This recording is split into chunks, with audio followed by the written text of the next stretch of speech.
Claire Meadows had never believed in ghosts.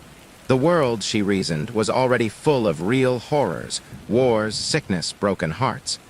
There was little need to invent more.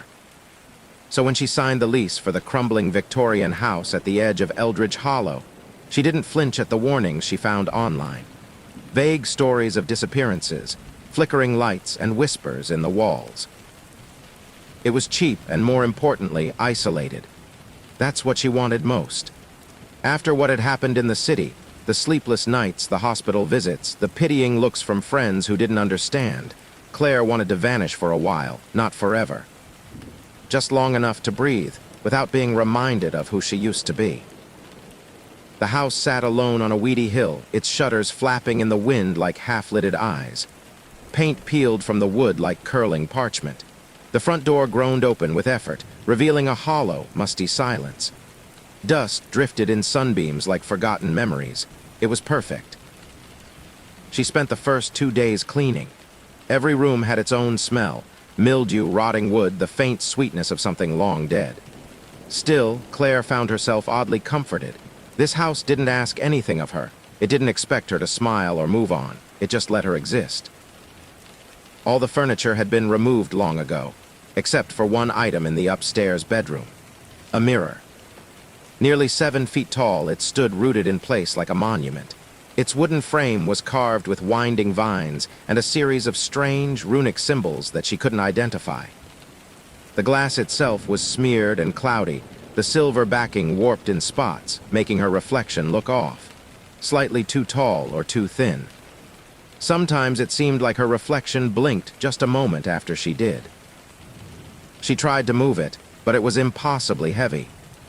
When she tried to slide it, it wouldn't budge an inch, as if it had fused to the floor. That night, she lay in bed listening to the sounds of the house. The wind creaking through the rafters, a distant ticking from somewhere behind the walls, the rustle of mice in the attic. She felt strangely safe. For the first time in months, she fell asleep easily. But around 2:13 a.m., she woke up suddenly, not to any noise, but to the overwhelming feeling that someone was watching her. She turned on the lamp beside her bed. The room was empty. Still, she couldn't shake the weight of unseen eyes pressing in. She stood, wrapped a blanket around herself, and walked quietly down the hall. The bedroom with the mirror was closed. Had she left it that way? She didn't remember. Hesitating only a moment, she opened the door.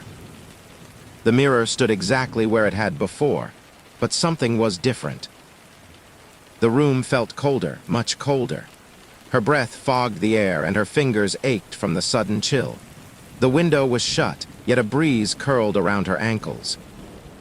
She stepped inside. The floorboards creaked beneath her feet. And then she saw it. In the mirror, her reflection stared back, but her eyes weren't hers. They were wrong, too dark, too deep. And her smile. Claire didn't smile, but her reflection did. Claire's heart slammed against her ribcage, her breath coming in ragged gasps. She took a step back, her mind screaming at her to leave, but her legs refused to obey.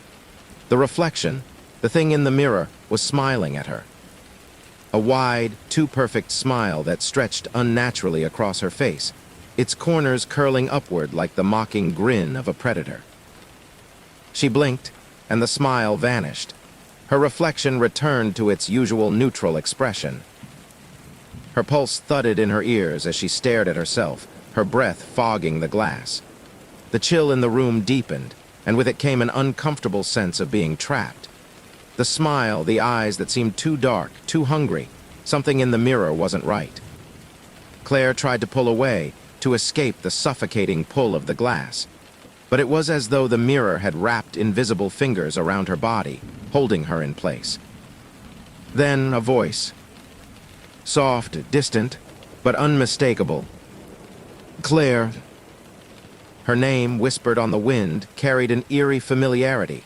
It sent shivers crawling up her spine. She whipped around, expecting to find someone behind her, but the room was empty. The door was shut, the shadows stretching long and unnatural. The whispers came again, closer this time. Louder.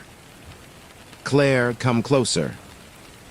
Her skin prickled, and for a fleeting moment, Claire could have sworn she saw a hand, pale and skeletal, press against the inside of the mirror, just behind her own reflection.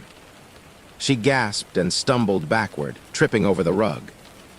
The mirror seemed to pulse, as if breathing, as if the thing within it was alive. The whispers continued, filling the room.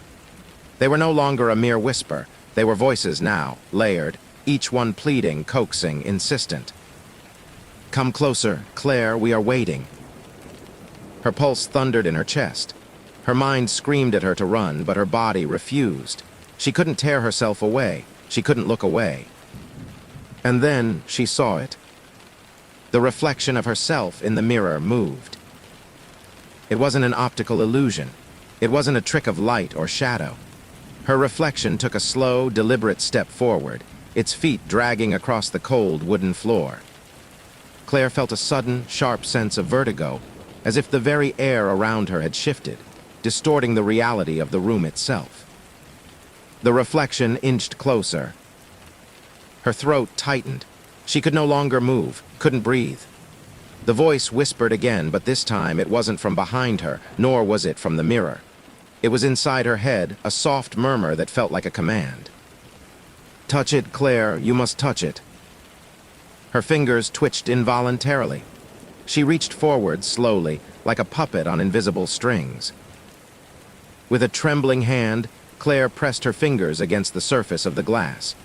The coldness of it shot through her fingertips, sending a shock of ice up her arm. She recoiled, but the glass didn't feel like glass anymore. It was soft, pliable, like skin, and for one terrifying moment, Claire could have sworn it was breathing.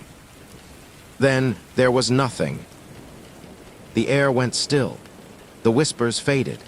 The oppressive weight lifted, leaving Claire standing in front of the mirror, gasping for air. Her reflection stared back at her, wide-eyed, the same terrified expression that mirrored her own. She pulled her hand away, stumbling back, her legs shaking. The whispers stopped, leaving a suffocating silence in their wake.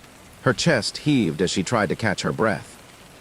She turned toward the door, desperate to leave the room, but before she could reach the threshold, the whispers came again, this time from behind her. "Don't go, Claire, stay with us, forever." She spun around, eyes wild with terror, but the mirror was empty. Her reflection was still, staring at her in perfect stillness. Claire fled the room, slamming the door behind her and leaning against it, as though her life depended on it. Her heart was hammering in her chest.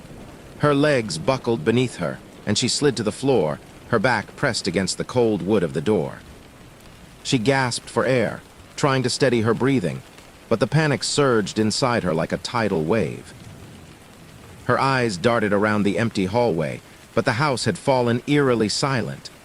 No whispers, no voices, just the sound of her own pulse rushing in her ears. But she knew. She knew the whispers weren't gone. They would come again. She could feel it in the air like the calm before a storm. The mirror in that room had changed her. For the first time since she'd moved in, she began to feel the true weight of the house settling around her. The walls pressed in, the shadows stretched longer, and the silence was a threat, like the quiet before a beast springs from the dark. She stood, her knees wobbling beneath her, and backed away from the door. The house seemed to close in on her, its corners whispering her name, taunting her, pulling her back toward that mirror. The reflection was waiting. And now she had touched it. The thing in the mirror knew her now, and it wanted more. The days that followed were a blur, a succession of restless nights and uneasy mornings. Claire couldn't sleep, couldn't escape the feeling that something in the house had changed, had shifted. She was no longer alone in it. The mirror, its presence, was constant, a dark shadow lurking just out of reach. It haunted her dreams, slipping in like a cold whisper just before dawn. She would wake up in the middle of the night, her heart pounding, drenched in sweat, only to find herself staring at the very same reflection, staring back with hollow eyes. By day, the house seemed almost normal. The sunlight trickling through the dusty windows warmed the walls, and the rooms were quiet, save for the occasional creak of the house settling. Yet, even in the light, Claire couldn't shake the sense that she was being watched. The mirror called to her, even when she wasn't in the room. It was as if the house itself had become an extension of the glass, its breath heavy, its pulse slow and rhythmic. The walls seemed to press inward, suffocating her with an invisible weight. The nightmares started 3 nights after the incident with the mirror. At first, they were harmless, flickering images of dark hallways, shadowy figures at the edge of her vision. But soon, they became something far worse. In the first nightmare, Claire was back in the bedroom with the mirror. This time, the air was thick with fog, and she couldn't see beyond a few feet in front of her. The whispers surrounded her, pressing in from every direction, and as she looked at the mirror, she saw herself, but not quite. The reflection was distorted, stretched out, its eyes glowing an eerie, sickly yellow. Her reflection smiled again, but this time, the smile stretched unnaturally wide, revealing rows of sharp, jagged teeth. "Come closer, Claire," the reflection whispered in a voice that wasn't hers. It was hollow, like a cavern. The words came from deep within the mirror, pulling at her, coaxing her toward the glass. But Claire didn't move. She couldn't. Her feet were rooted to the floor, and the whispers grew louder, more urgent. "Don't be afraid. Join us, Claire, forever. You can't leave." Then the reflection's hand reached out of the mirror. The fingers were long, too long, and they stretched toward her. Claire tried to scream, but no sound came. She was frozen, trapped in the nightmare as the hand drew nearer.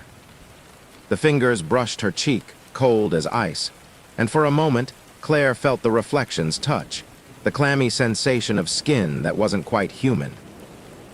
She awoke with a start, her breath sharp and shallow, her body slick with sweat. The room was dark, the only light coming from the sliver of moonlight filtering through the curtains. Her heart raced, her chest tight with panic. She sat up in bed, looking around the room, half expecting to see the hand of the reflection stretching out of the mirror. But there was nothing. Still, the chill in the air told her something was wrong. Over the next few days, the nightmares grew worse. The mirror's presence became more suffocating. Claire couldn't escape it. Every time she closed her eyes, she saw the reflection, smiling, waiting, calling her. But it wasn't just in her dreams. During the day, Claire began to feel its pull. The mirror seemed to call to her with an invisible force, as if the reflection was waiting, watching for her to approach. Every time she walked past the bedroom, her feet slowed involuntarily, her gaze drawn to the door, to the mirror behind it. There were times when she would find herself standing in front of the door, her hand hovering over the handle, as if the mirror itself was summoning her. It wasn't until one afternoon that she realized what had changed, what had been waiting all this time. She was sitting at the kitchen table, her head buried in her hands, trying to block out the whispers that had begun to invade her waking moments. The sounds had become a constant presence, rising and falling in the background of her thoughts, always just at the edge of her hearing. Her mind was frayed, the edges of her sanity unraveling as the pressure of the house grew unbearable. Her gaze drifted toward the window where she could see the reflection of the house across the yard. A brief flash of movement caught her eye. At first, she thought it was just the wind, the trees swaying, but then the movement came again. This time, it was unmistakable. Someone, something, was standing in the window of the upstairs bedroom. Claire's blood ran cold. She stood up quickly, her chair scraping across the floor with a sharp, grating sound.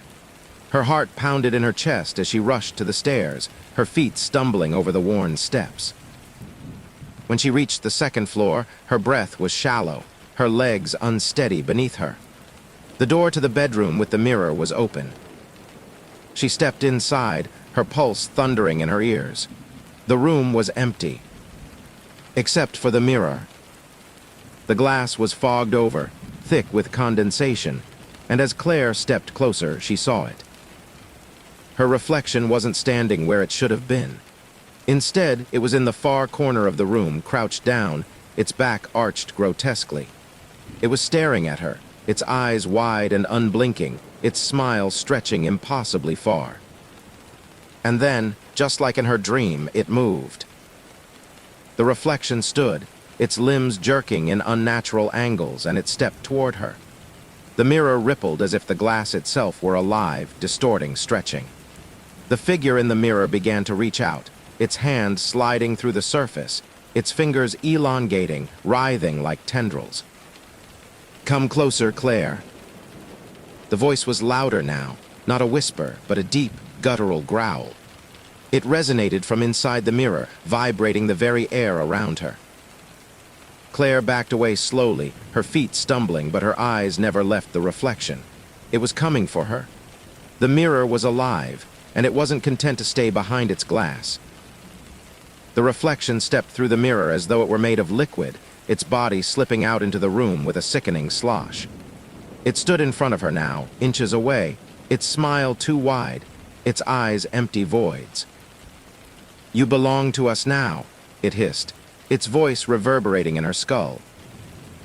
Claire screamed, but the sound was lost in the hollow of the room, swallowed by the dark. The reflection moved closer, its fingers brushing the air, and for the first time, Claire understood. The mirror didn't just show her reflection, it wanted her. Claire's scream echoed in the room, but it was swallowed almost instantly by the oppressive silence that followed. Her chest heaved as she stumbled backward, her eyes fixed on the grotesque, shifting figure that stood before her. The reflection had crossed the boundary of the mirror and was now in the room with her. There was no glass between them, just a cold, mocking smile, an empty void where her own face should have been. Her heart pounded like a drumbeat in her chest, each thud seeming louder than the last. She spun around and bolted for the door, but her legs felt like lead, her feet slipping on the smooth, wooden floor. The sound of her panicked breathing filled the space, cutting through the stillness like a knife. She could feel the thing in the mirror following her, its presence a suffocating weight on her shoulders.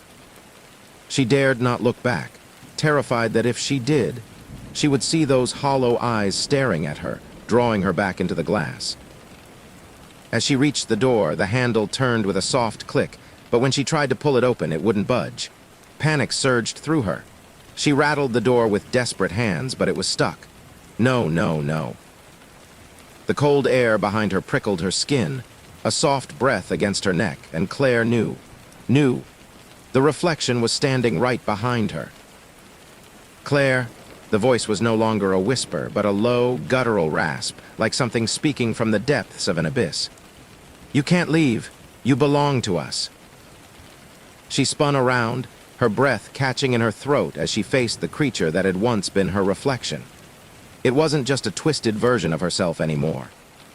Its face was pale and stretched, its skin slick with something that shimmered like oil, its eyes black and hollow, empty pits that seemed to pull at her very soul. It was like standing face to face with something that wasn't supposed to exist, something that had never belonged to the world of the living. She backed away again, but the reflection? No, the thing followed, moving unnaturally, its limbs jerking with each step. It was like watching a puppet, its strings pulled by a hand that didn't care about the way its body twisted and bent. "Why?" Claire gasped, her voice trembling. "Why me? What do you want from me?" The thing's smile widened, its jagged teeth gleaming in the low light. "We've been waiting for you," it said, its voice cold and hollow like the rustling of dead leaves. "You touched the mirror, Claire. You crossed the line. Now you are one of us." Claire's mind raced, desperate to find a way out. She could still hear the whispers in her head, clawing at her sanity, urging her to give in, to step closer to the mirror, to join them. The memories of the past few days, the strange feeling of being watched, the coldness that filled the room, the way the mirror seemed to breathe, all of it suddenly clicked into place. The house, the mirror, the whispers, the figure, it had all been leading to this. She was the one they had been waiting for. In a frenzy, she turned her attention back to the door. The handle was still stuck, and panic surged once more. She tried again, pulling with all her might, but it wouldn't give. And then, from behind her, she heard the whisper again, not in the room, but in her mind. "Let go, Claire. Come closer." The voice was sweet, seductive, like the gentle pull of a dream. She felt the pressure in her chest, like something was squeezing her heart, trying to force her toward the mirror. The more she resisted, the stronger the pull became, like invisible hands tightening around her. The whisper turned into a low growl, and Claire could feel the dark force creeping into her mind, filling her thoughts, filling her soul. She gripped the door handle with both hands, tears blurring her vision. "I won't," she started to say, but the words died on her tongue as the door suddenly gave way with a sharp click. The room felt colder in that instant, like the mirror was waiting for her to make one final choice. Her mind screamed at her to leave, but her feet were already moving. Without thinking, without even knowing why, Claire found herself walking back into the room, back toward the mirror, her body acting of its own accord, her thoughts consumed by the echoing voice that seemed to be the only thing she could hear. She reached the mirror, and her reflection, her twisted reflection, smiled at her, its eyes glowing with a dark hunger. The thing that had once been her own face seemed to beckon her forward, its hands pressing against the glass from the inside, inviting her to step closer to join it. She hesitated, her heart pounding, and for a moment she thought she might fight it, might tear herself away and run out the door. But then the whisper came again, low and insistent. "Come closer, Claire. We are waiting for you." The voice was so sweet, so tempting, and for a moment, Claire felt herself wanting to give in to join them. It promised peace, a release from the endless torment that had been following her. It promised she would no longer be alone. But in that moment, just as she was about to reach out and touch the glass, a flicker of her former self surged to the surface. A memory, her own voice faint but clear, reminded her of who she was, of the life she had left behind, of the strength she still had inside her. With everything she had left, Claire jerked away from the mirror. Her body felt heavy, weighed down by the suffocating darkness that seemed to be closing in on her. She ran, stumbling away from the mirror and toward the door. She had to leave. She had to escape. As she reached the hallway, the mirror's voice followed her, growing louder and more frantic, as though it were clawing at her mind. "You can't run from us, Claire. You can't escape. You're already ours." But Claire didn't stop. She ran down the stairs, through the living room, and out the door into the night. The cool air hit her face, but it didn't feel like relief. It felt like the cold breath of something chasing her, something she couldn't outrun. She had crossed the line. She had touched the mirror. And now, no matter how far she ran, it would always be waiting for her, just behind her eyes, in the shadows of her mind.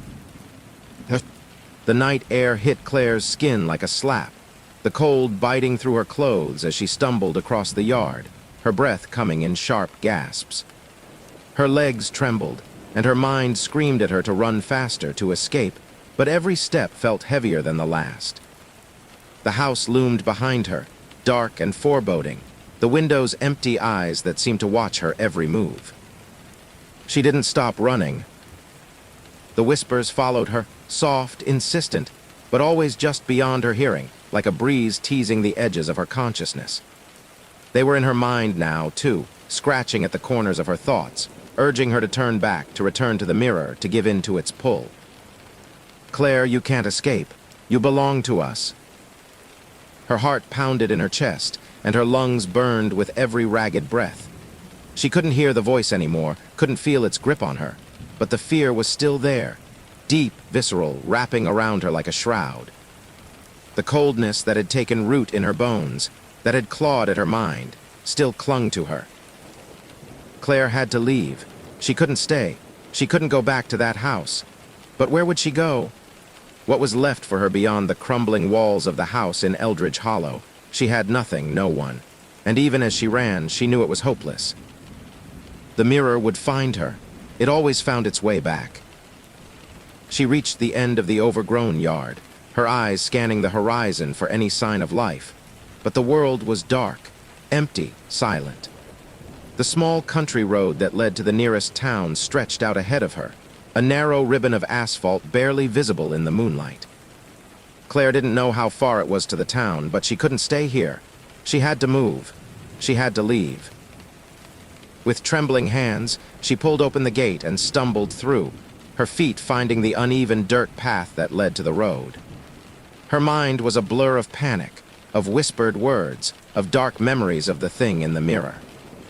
Every step felt like a betrayal of her own sanity, each one dragging her deeper into the web she had unknowingly walked into when she moved into that house.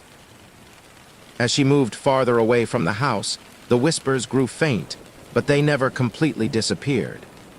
They lingered in the back of her mind, scratching at her thoughts like nails on glass. "Come back to us, Claire." The voice was more distant now, but it still pushed, still demanded. Her breath hitched in her throat. She forced herself to keep walking, to ignore the voice, but it was like trying to escape her own shadow. The farther she went, the more she felt the tug in her chest, a pull that was deep and ancient. The thing in the mirror had marked her. It had branded her. And there was nowhere in the world where it couldn't follow. Claire had walked for hours, her feet aching, her body exhausted, but she never stopped. She had no idea how far she'd gone, how far the road stretched before her. Her mind, overwhelmed by the constant pull of the house, kept flashing back to the mirror, to the reflection, to that thing that wasn't quite her, but was at the same time something else, something worse. It was inescapable. And then, through the haze of exhaustion and terror, Claire saw it. A light.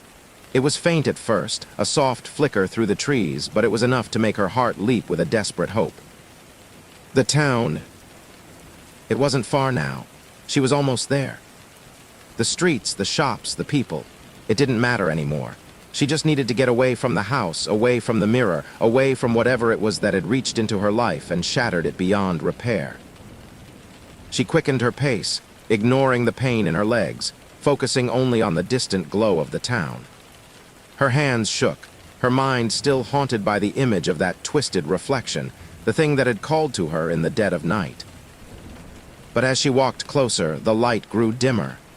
It flickered, then flickered again before dying completely. Her pulse quickened. No, she couldn't be that close. It couldn't be happening again. She reached the edge of the trees and stepped out onto the main road, but the town was gone. There were no lights, no houses, no signs of life, just an empty, desolate street stretching out into the darkness. How? Her mind was reeling, her breath coming in quick bursts as she turned in a frantic circle. She must have missed the turn. She must have... And then, slowly, like a cruel joke, the house appeared. It wasn't far behind her. Just a few yards away, standing in the same eerie stillness it had before, the windows dark and empty, the door cracked open like it was waiting for her. The same whispering breeze blew from its direction, tugging at her thoughts, urging her to return. The mirror. The thing inside it. It was all waiting for her. It was there, pulling her back. Claire's breath hitched. Her knees buckled and she fell to the ground, her hands scraping the rough asphalt. Her entire body trembled. She couldn't move. She couldn't think. It was here. It was always here. "Please," she whispered to the night, her voice hoarse and broken. "Please leave me alone." The voice that answered was no longer a whisper. It was inside her mind, inside her bones. "You can't escape, Claire. You belong to us now. Forever." She turned toward the house, her legs unsteady as she pushed herself to her feet. The mirror wasn't just a reflection. It wasn't just a thing of glass.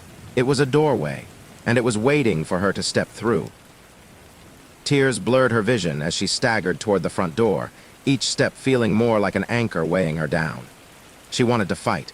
She wanted to scream.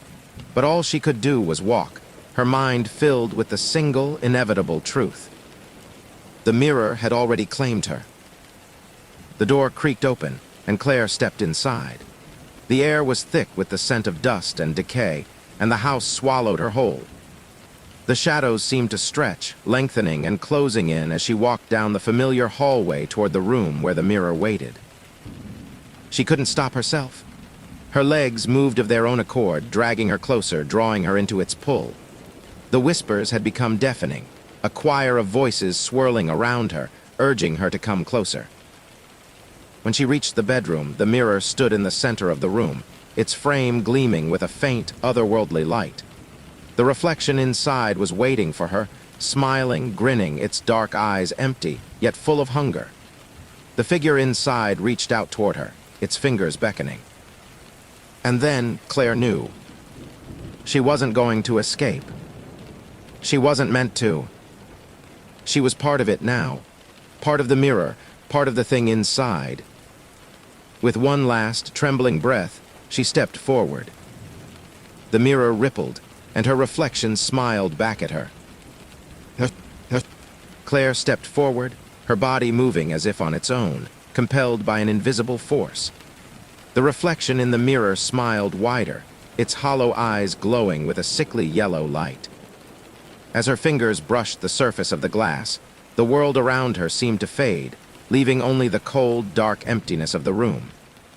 The house, the road, everything she had known vanished like smoke in the wind. The mirror wasn't just glass anymore. It was a doorway, a threshold, and Claire had crossed it. Her hand sank into the surface of the mirror, the coldness seeping into her skin like ice water, creeping up her arm. It felt alive, writhing beneath her fingertips, a slick, pulsating texture that made her skin crawl. She tried to pull away, but her hand refused to budge, locked in place by an unseen force. And then the reflection moved.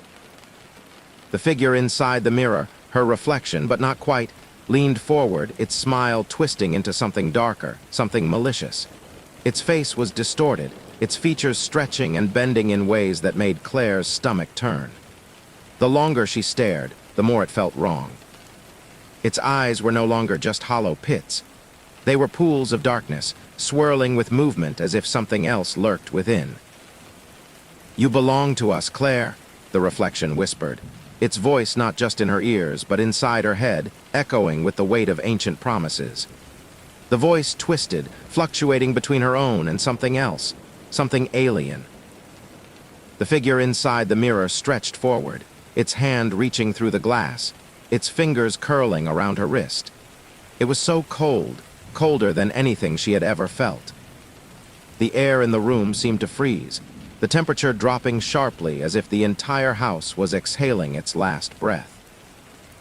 Claire tried to scream, but the sound was muffled, stifled by the oppressive cold that had gripped her.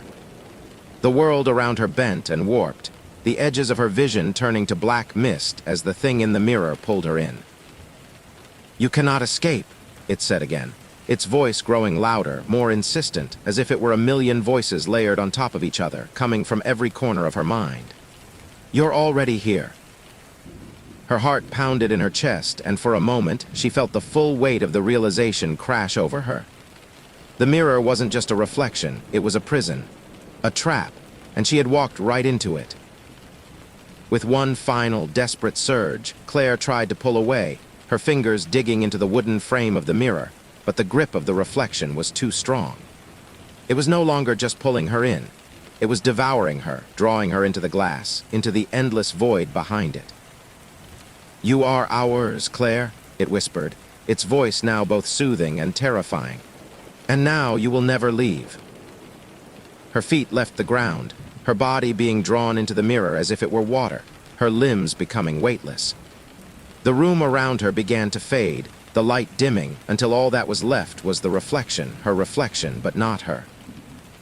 The thing inside the glass grinned wider, its jagged teeth gleaming. And as Claire was pulled into the mirror's depths, she realized the truth. There was no escape, no salvation. The house wasn't a place, it was a prison. And the mirror, with its infinite layers of reflections, had been waiting for her all along. The last thing Claire saw before she was consumed was her own face, distorted, broken, twisted into something unrecognizable. The final echo of her name whispered in the dark, but it was no longer her voice. It was the voice of the mirror. Epilogue. The reflections. Embrace. It had been weeks since Claire disappeared, the town of Eldridge Hollow still cloaked in its eerie silence. No one knew what happened to her. Her family had long since stopped asking questions, the disappearance too strange, too unexplainable to comprehend. The house had been abandoned once again, the windows dark and vacant, as if the walls themselves were waiting for the next soul to wander in. But the mirror remained. It stood in the center of the bedroom, the same mirror that had drawn Claire in. Its surface gleamed under the dim light filtering through the dust-covered windows, but if one looked closely, they would see something new. The reflection wasn't quite right. For, behind the glass, a figure stood, a woman, her face gaunt, her eyes hollow and unblinking, her smile wide and twisted. It was Claire, but not Claire. It was the thing that had become of her, the reflection that had claimed her, trapped forever in the mirror's grip. And as the evening sun set over the hollow, the whispers began again, soft and insistent, curling around the empty room. "Come closer." This marks the end of the reflection. The mirror, like all mirrors, never forgets its reflections. It waits, it watches, and it calls. Time passed, but the story of Claire and the mirror did not fade. Eldridge Hollow, a place long forgotten by the world outside, had become an empty shell, a graveyard of memories that no one dared to revisit. The house still stood, its windows black like hollow eyes, and its door, though slightly ajar, remained untouched by human hands. But the mirror had not been idle. In the weeks that followed Claire's disappearance, there were whispers among the townsfolk. Not the usual rumors of old houses and ghost stories, but something different, something darker. Some claimed to have seen strange figures moving in the windows of the abandoned house.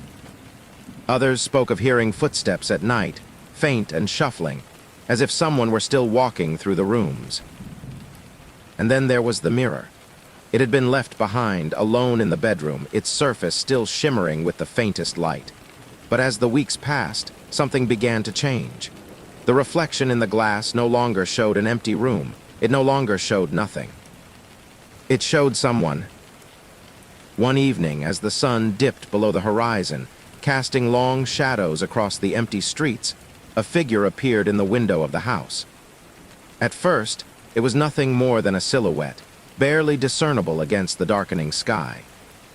But as the figure stepped closer to the glass, the details became clearer.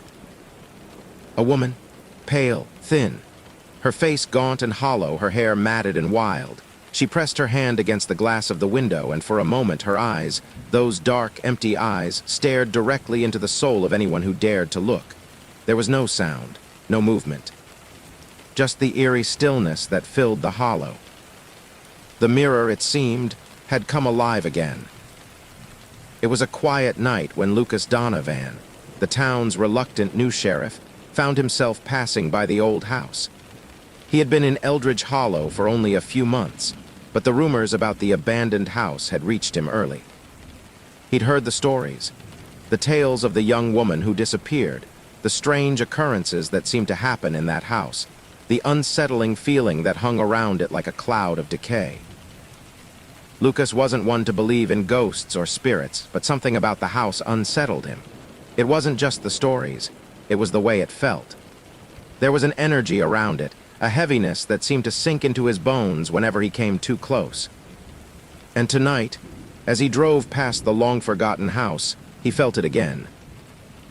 He slammed on the brakes, his headlights illuminating the house with a harsh, unwelcoming light. The windows stared back at him, empty and dark, like the vacant eyes of a corpse. But there, in one of the upstairs windows, he saw it. A hand pressing against the glass. At first, Lucas thought it was his mind playing tricks on him. He blinked and rubbed his eyes, but when he looked again, the hand was still there, cold and ghostly, its fingers pale and elongated. A chill ran down his spine. He got out of the car. The air around him was thick with an oppressive silence, the kind of quiet that felt wrong, the kind that makes you second-guess every footstep you take. As Lucas moved closer to the house, his eyes flicked to the window, but the figure had vanished. He stood there for a moment, his breath forming clouds in the night air, before he reached for the front door. It creaked open with a protesting groan, as though the house itself was reluctant to let him in. The inside of the house was just as he remembered from his brief visit when he first moved to Eldridge Hollow, dusty, decayed, and suffocating in its stillness. The air smelled of mildew, old wood, and something faintly familiar. Lucas couldn't place it. But there was something else, something that gnawed at the back of his mind, something that didn't belong. He cautiously moved deeper into the house, his boots clicking on the worn floors. The floorboards groaned under his weight as he moved down the hall, past the broken furniture, the peeling wallpaper, and the strange absence of life. But then, as he passed the bedroom door, he stopped. His heart skipped a beat. It was the bedroom, the one with the mirror. The door creaked open as if inviting him inside, and Lucas felt an almost magnetic pull toward it. Every instinct screamed at him to turn around, to walk out the door and never look back. But something deeper, something darker, compelled him to go on. He stepped inside. The room was cold, colder than the rest of the house, and the floor beneath his feet felt wrong, like it was moving, shifting beneath him. But what truly caught his attention was the mirror. It stood in the center of the room, gleaming faintly in the moonlight that filtered through the cracked window. Its frame, a dark, ornate wood, seemed to hum with a low, almost imperceptible vibration. The glass itself, was it reflecting the room? Or was it something else? Something that didn't belong. He approached it cautiously, his breath shallow, his pulse racing. The reflection in the glass was distorted at first, the shapes rippling like water, warping as if the mirror was alive. He blinked and the image cleared. But what he saw made his blood run cold. The reflection wasn't of the room. It wasn't of him. It wasn't even real. Instead, the glass showed a woman, a pale figure, her hair tangled and matted, her face gaunt and twisted with a grotesque smile. The eyes, those hollow, empty eyes, were staring directly at him. And then, just as suddenly as the image appeared, the figure moved. It reached out. Lucas recoiled, his heart pounding in his chest. The mirror, it wasn't just a reflection. It was something more, something alive. He tried to pull away, but before he could, a low, rasping voice echoed in his mind, cold and ancient. "We are waiting." The reflection smiled wider, and Lucas felt the weight of the words settle over him like a curse. The mirror had claimed Claire, and now it was calling to him. The last thing Lucas saw before the world around him blurred was his own reflection, his eyes widening in terror as the mirror reached toward him. Somewhere in the distance, a faint whisper echoed in the hollow of the night. "It's not over. It's never over." The house was silent once again, save for the soft rustling of the wind through the trees. But the mirror waited, its surface gleaming faintly in the dark. It would always wait. This marks the end of the reflection for now. The mirror's call is eternal, its hunger never satiated. Who will be next? The house in Eldridge Hollow stood silent, the shadow of its past hanging like a heavy shroud over the abandoned streets. But deep within its decaying walls, the mirror continued to watch, its surface gleaming faintly in the dark. The cold emptiness of the house seemed to grow with each passing day, as if the mirror's hunger for souls had begun to spread like a virus, infecting every corner of the old home. And now, the house was waiting again. It had been weeks since Lucas Donovan had vanished into the depths of the house. The sheriff's disappearance was yet another dark thread woven into the tapestry of Eldridge Hollow's cursed history. The townsfolk whispered of strange lights seen in the windows, of haunting echoes that drifted down the empty streets at night. But nobody dared venture near the house. Not anymore. The mirror had claimed another, and the town knew all too well what that meant. But what no one knew, what no one could ever have guessed, was that something more had changed within the glass. The hunger of the mirror, the malevolent force that had consumed Claire and now Lucas, had evolved. The boundary between the reflection and reality was no longer as clear as it had been. It wasn't just waiting for the next soul to wander in. It was seeking them actively, and once it found them, there was no escape. It was a cold, foggy morning when Sarah Walker first felt the pull. She had always known about the stories of Eldridge Hollow, the house, the mirror, but she never truly believed them. She was a journalist, new to the area, eager to uncover the truth behind the old legends. The house had always intrigued her, and she had spent weeks researching the disappearances, the strange events, the chilling tales surrounding the abandoned building. But it was a late-night drive back from a local interview that had changed everything. As she rounded a bend in the road, she saw it, a flicker of light through the trees, a pale gleam that caught her eye like a spark in the dark. Sarah's heart skipped a beat. The old house, the one that had always been whispered about. She slowed her car, her headlights illuminating the faint silhouette of the structure in the fog. Something stirred inside her, a sense of curiosity, but also something darker, something unnerving. Her hands tightened on the steering wheel as she parked the car at the edge of the yard. The house loomed in front of her, its windows staring back like dark, hollow eyes. The door stood ajar, an invitation to come closer. The air felt wrong, thick, almost suffocating. Sarah hesitated for only a moment before getting out of the car, drawn toward the house by an invisible force. She couldn't explain it, but it was as if the house knew she was there, like it was waiting for her. As she approached the front door, the faintest sound reached her ears. Soft whispers, almost imperceptible but unmistakable.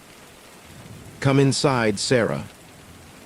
The voice was low, honeyed, seductive, and it echoed through the stillness of the night. It was the kind of voice that made your skin crawl, that slipped into your mind like a shadow, tugging at your thoughts. For a moment, Sarah froze. The whispers continued, a maddening blend of voices, some familiar, some not. "Come closer, let us show you." It was like a dream or a nightmare or something in between. She shouldn't go inside. Every rational part of her screamed to turn around, to leave, but the pull was too strong. She was already stepping across the threshold before she realized what she was doing. The door closed behind her with a soft click, and the temperature dropped immediately, the air thick and heavy. Sarah looked around the room, dust, decay, and the overwhelming sense that something ancient had settled in these walls. And there, standing in the center of the room, was the mirror. It gleamed faintly in the dim light, its surface undisturbed, but Sarah could feel the presence behind it. It wasn't just glass. It wasn't just a reflection. She approached it, compelled by something she couldn't resist. Each step felt like it was taking her deeper into a maze with no escape. And then, as she reached the mirror, it began to ripple. At first, it was just a small distortion, a shimmer like water disturbed by a gentle breeze. But as Sarah leaned in, it rippled again, the surface turning black, swirling with a darkness that seemed to breathe. The whispers grew louder, more insistent, filling her ears and her mind. "Sarah," the voice was familiar now, a twisted echo of her own thoughts. "Come closer." She couldn't stop herself. Her hand lifted, trembling as if drawn by invisible strings. Her fingers touched the cool surface of the mirror, and in that instant, the world around her shattered. The reflection wasn't just a reflection anymore. It was alive. The woman in the glass, her own face, but twisted, stretched, grinning in that same grotesque way Claire's had, stared back at her. And it wasn't just her reflection. It was something else, something dark and ancient, something that had been waiting for her. "You belong to us, Sarah."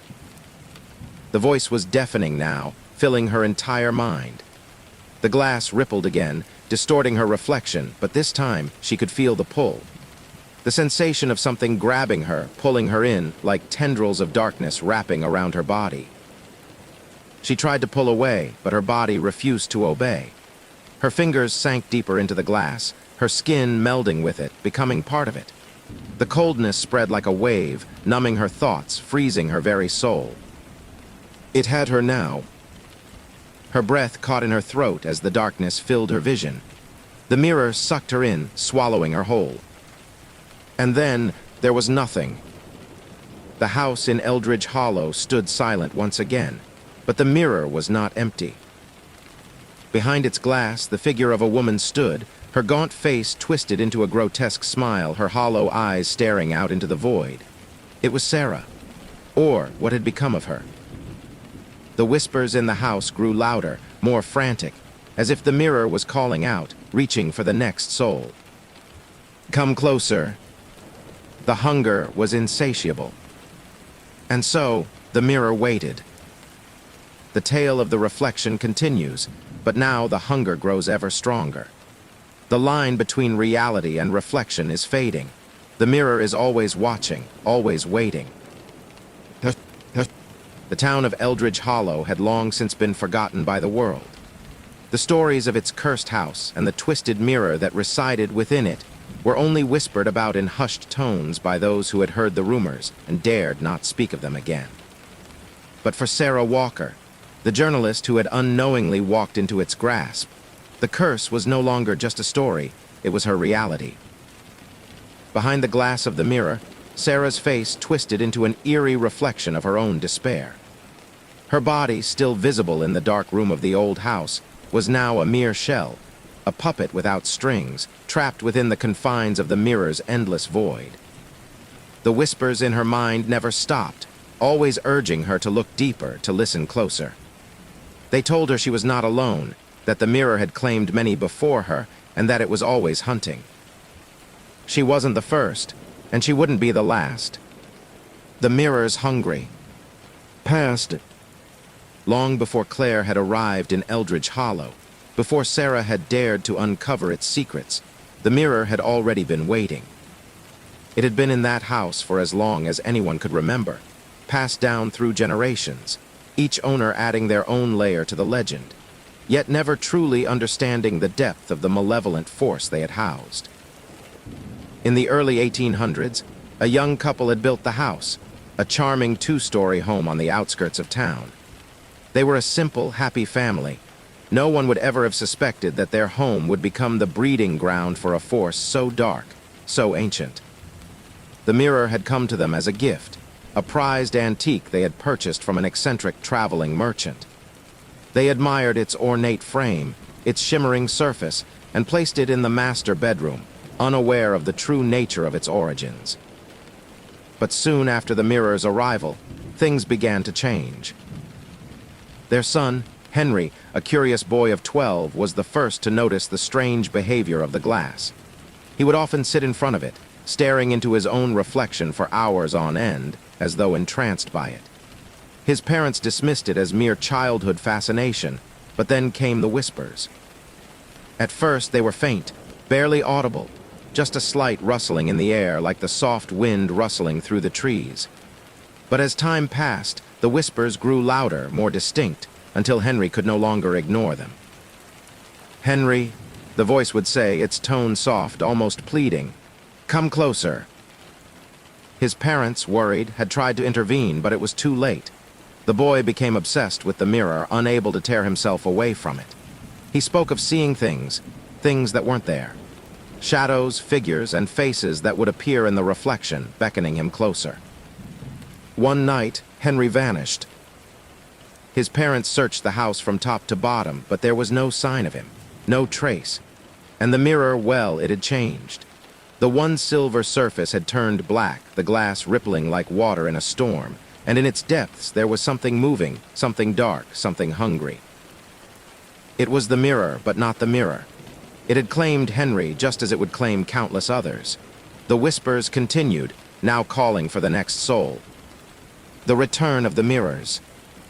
Hunger. The passage of time had done little to quell the mirror's insatiable hunger. The house fell into disrepair, the family abandoned it, and the legend of its curse grew with each passing decade. People came and went, always with the same warnings. Never enter the house.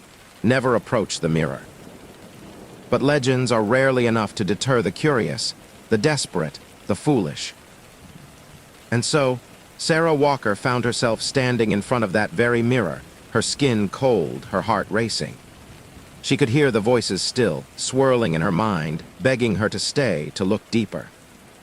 "Sarah." Her reflection grinned back at her, the twisted, distorted smile that had become the face of the mirror's victims. Her own eyes, once full of hope, of purpose, were now hollow, dark, consumed by the void. "You are one of us now." Her breath hitched. It was happening again. It was happening again. The same thing that had happened to Claire, to Lucas, to Henry. Her body refused to move, as though frozen in place by the overwhelming presence that loomed behind the glass. The mirror was no longer just a reflection of the room. It was a portal, an entrance to something darker, something ancient. And then, the surface of the mirror began to ripple again. Sarah gasped as the glass started to swirl, twisting into a vortex that seemed to suck her in, pulling her body toward it like an invisible force. The whispers in her mind grew louder, more frantic.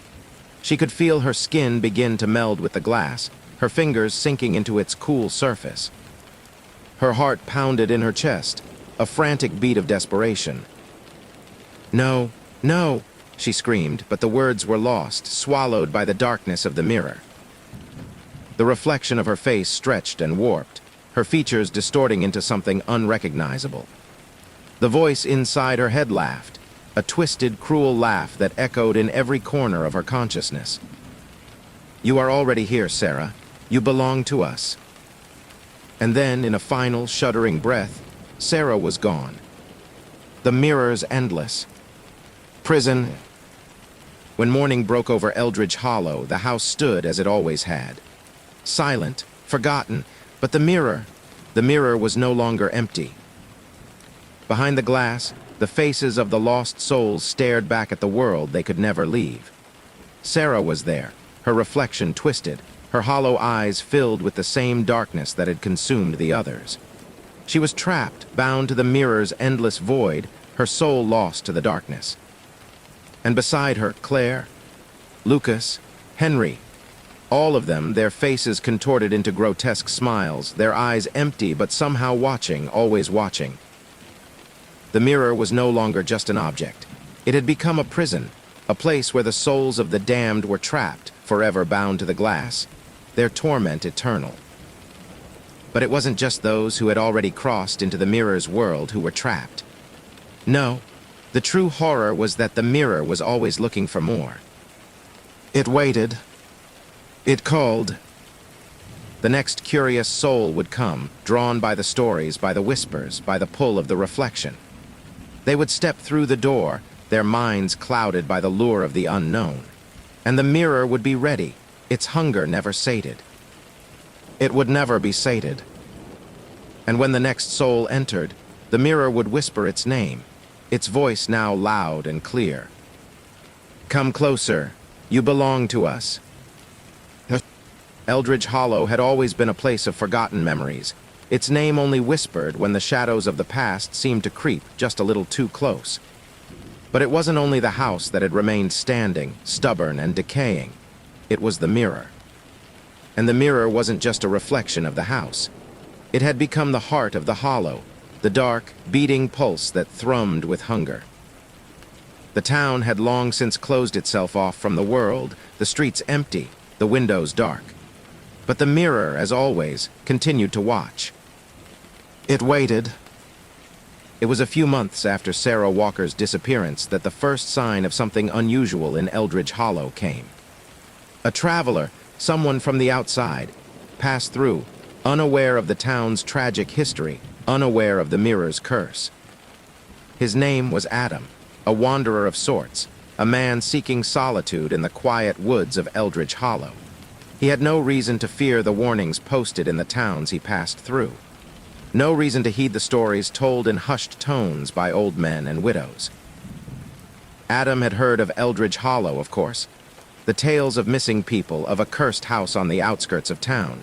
But these were nothing more than stories, ghost stories told to amuse children, to terrify them. He didn't believe in them. And he certainly didn't believe in the superstition surrounding the house.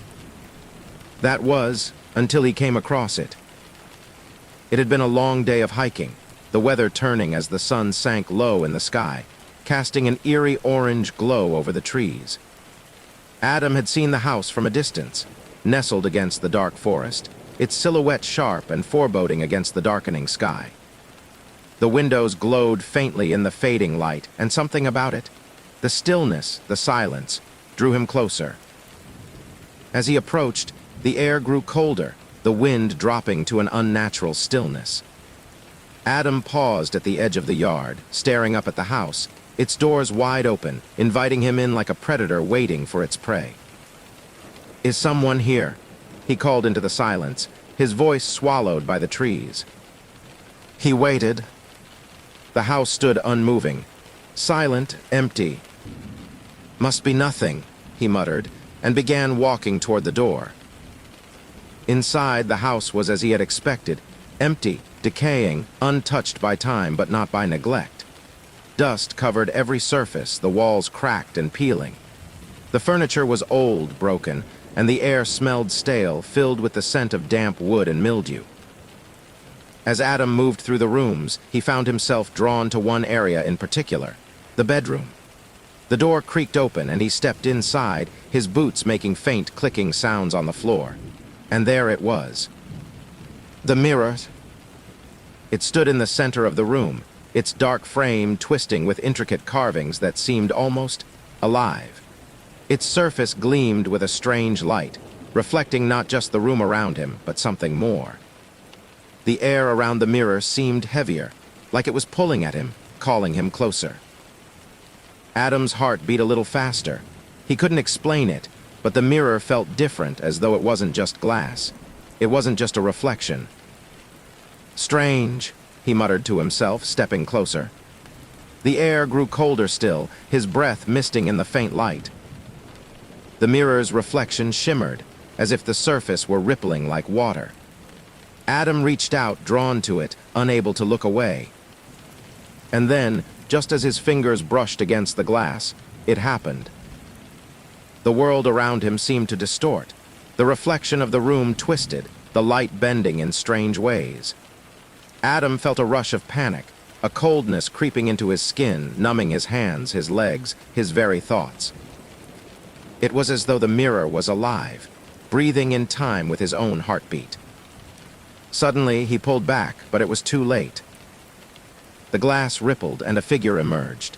It was a face, twisted, grinning, hollow eyes staring out from the glass. Adam froze, his blood turning to ice as the figure in the mirror stepped closer, as if it were about to reach for him. "You shouldn't have come here." The voice echoed in his mind, louder than any thought he'd ever had. It was like 1,000 voices layered on top of each other, distorted, stretched beyond recognition. And then, the face in the mirror grinned wider, revealing sharp, jagged teeth. Adam tried to pull away, but his feet were stuck, rooted to the floor. He couldn't move. The room seemed to shift and bend, the edges of reality warping, twisting, as if the mirror was pulling him into its depths. He wanted to scream, but no sound came out. His throat was dry, his body refusing to obey. The figure in the mirror, his reflection, smiled back at him, its eyes glowing faintly. The reflection reached toward him. It wasn't his reflection anymore. It was something else, something that had taken him. In that moment, Adam understood. The mirror didn't just reflect, it consumed. It drew souls into itself, trapping them forever in its endless dark void, feeding on them, twisting them until they became part of it. The figure in the mirror leaned in, its mouth opening wide, and with a single motion, it reached out and pulled him inside. Outside the house, the wind picked up again, howling through the trees as the last traces of daylight disappeared. The house stood silent once more, its windows dark and empty, the door still wide open. And in the bedroom, the mirror was quiet too. But inside, the reflection had changed. It was no longer just Sarah, or Claire, or Lucas.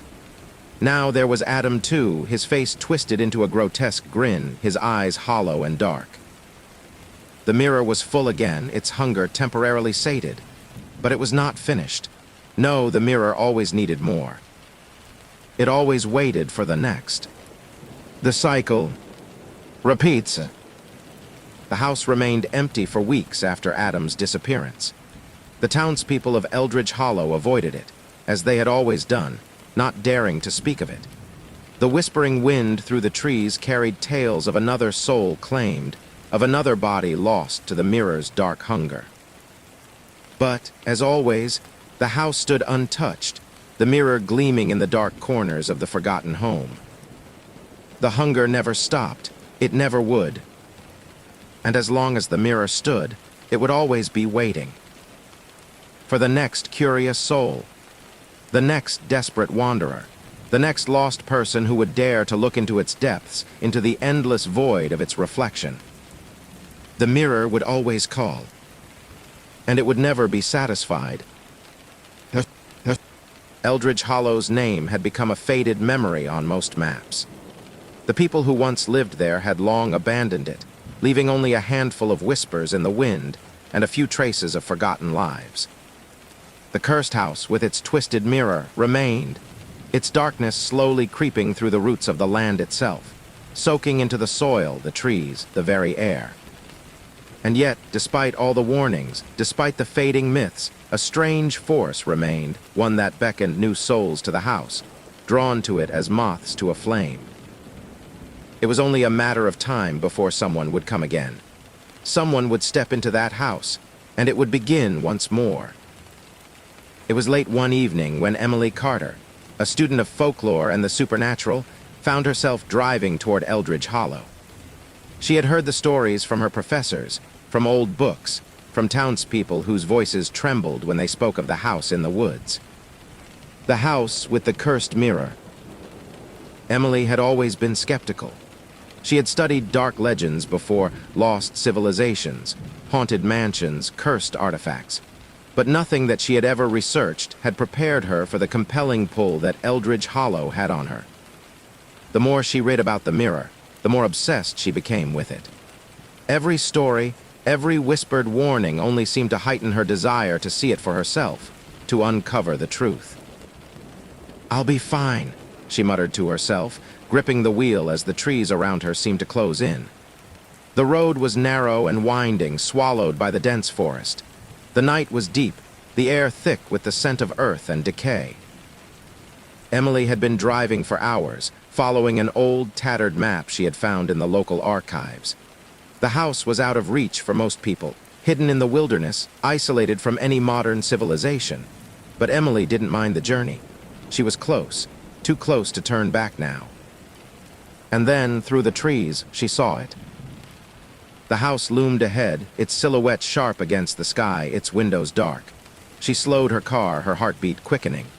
The house was old, older than anything she had ever seen. The walls were cracked, the roof sagging under the weight of years.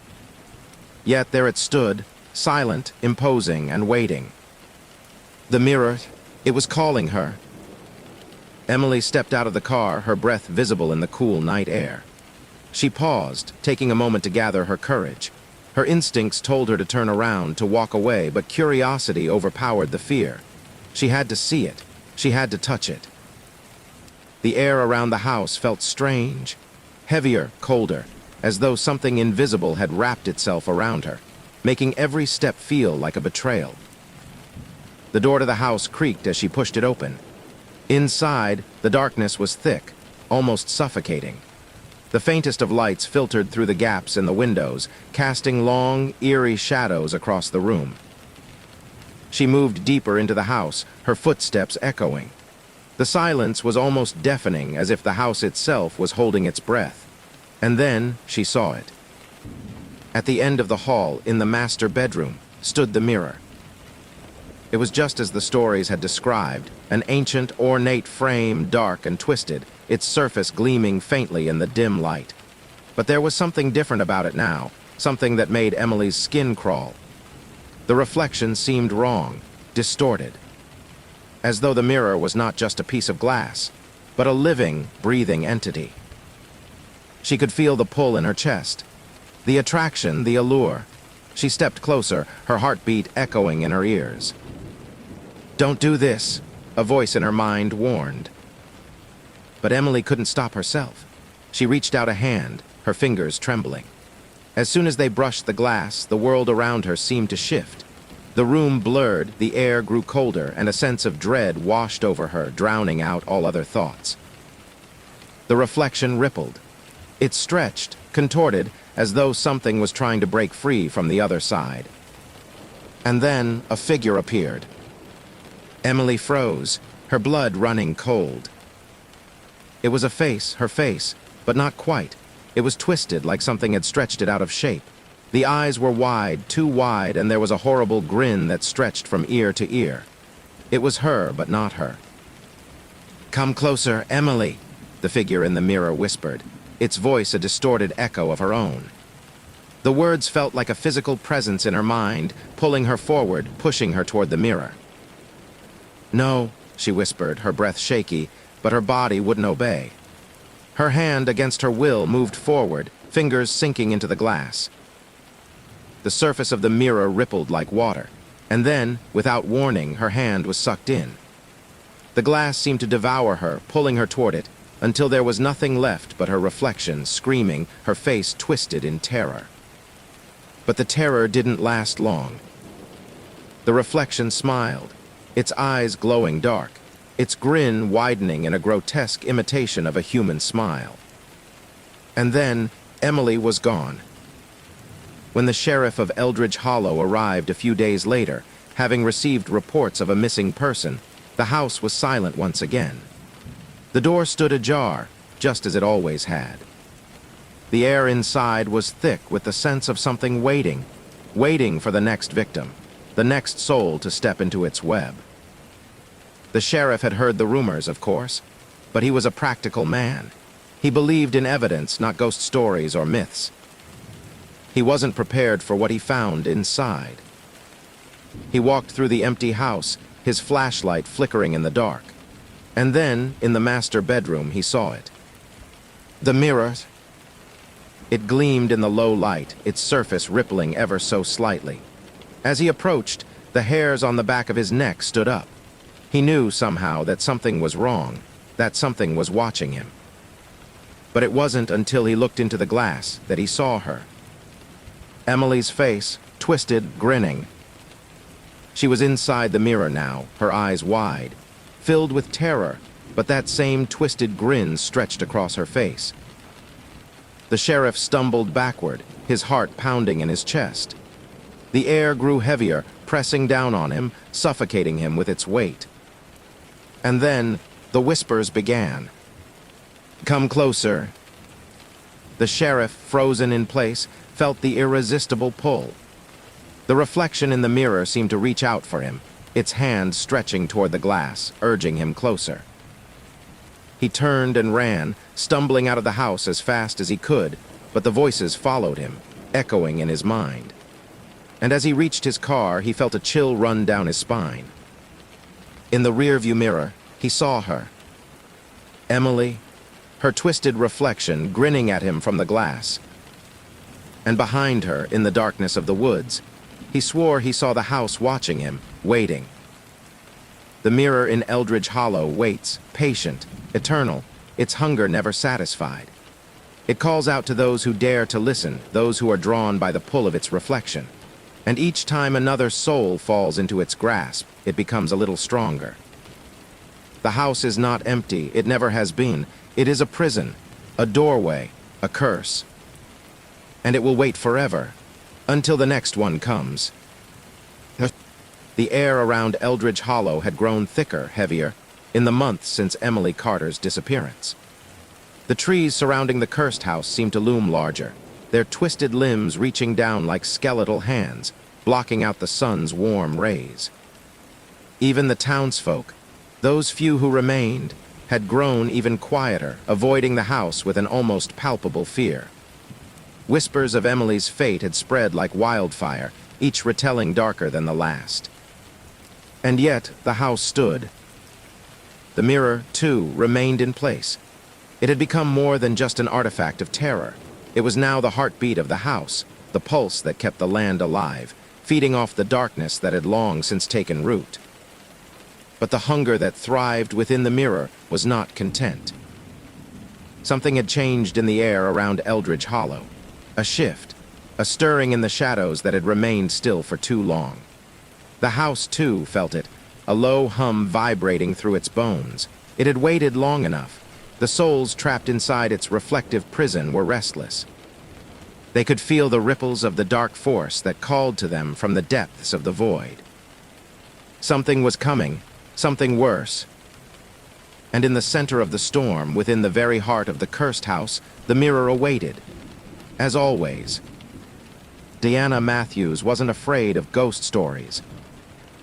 She should have been. Any sane person would have been, after hearing the stories that had haunted Eldridge Hollow for decades. She'd heard about the cursed house, the twisted mirror that consumed anyone who dared approach it, the townspeople who had vanished without a trace. She'd heard the warnings from others in the small town where she grew up. But Diana was different. She was a paranormal investigator, and these stories were just puzzles. Puzzles that, if solved, would no longer hold any power. Deanna had made a name for herself by debunking myths, by finding the logical explanation behind supernatural occurrences. Skepticism ran through her veins, stronger than fear. So when her colleague, Mark, mentioned the house in Eldridge Hollow, she was intrigued, not frightened.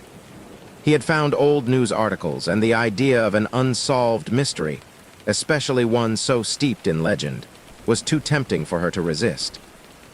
Deanna had never believed in curses or spirits, but something about this particular case drew her in. She arrived in Eldridge Hollow a week after Emily Carter's disappearance. The small town seemed like any other rural village, isolated but full of quiet life. A few small shops, a rundown gas station, the smell of pine in the air. No one spoke of the house. No one spoke of the mirror. It was as if the town had sealed off its memories, buried them deep, where even the wind refused to whisper the truth. Deanna checked into a local inn and spent the first few days interviewing locals, gathering as much information as she could. Most people refused to talk, shaking their heads and muttering something about the curse. A few elderly folks mentioned the stories of the mirror, of people vanishing, of whispers coming from the house. But no one would go near it. No one dared. By the third night, Deanna was ready. Armed with her camera, recorder, and an unhealthy dose of skepticism, she drove toward the outskirts of the town. The trees loomed larger as she approached the house, their twisted forms appearing almost sentient, watching her. And there it was. The house. It sat in the middle of the woods like a forgotten relic, dark and foreboding. The door was wide open, and a low mist curled around its edges, as though the house were exhaling a slow, steady breath.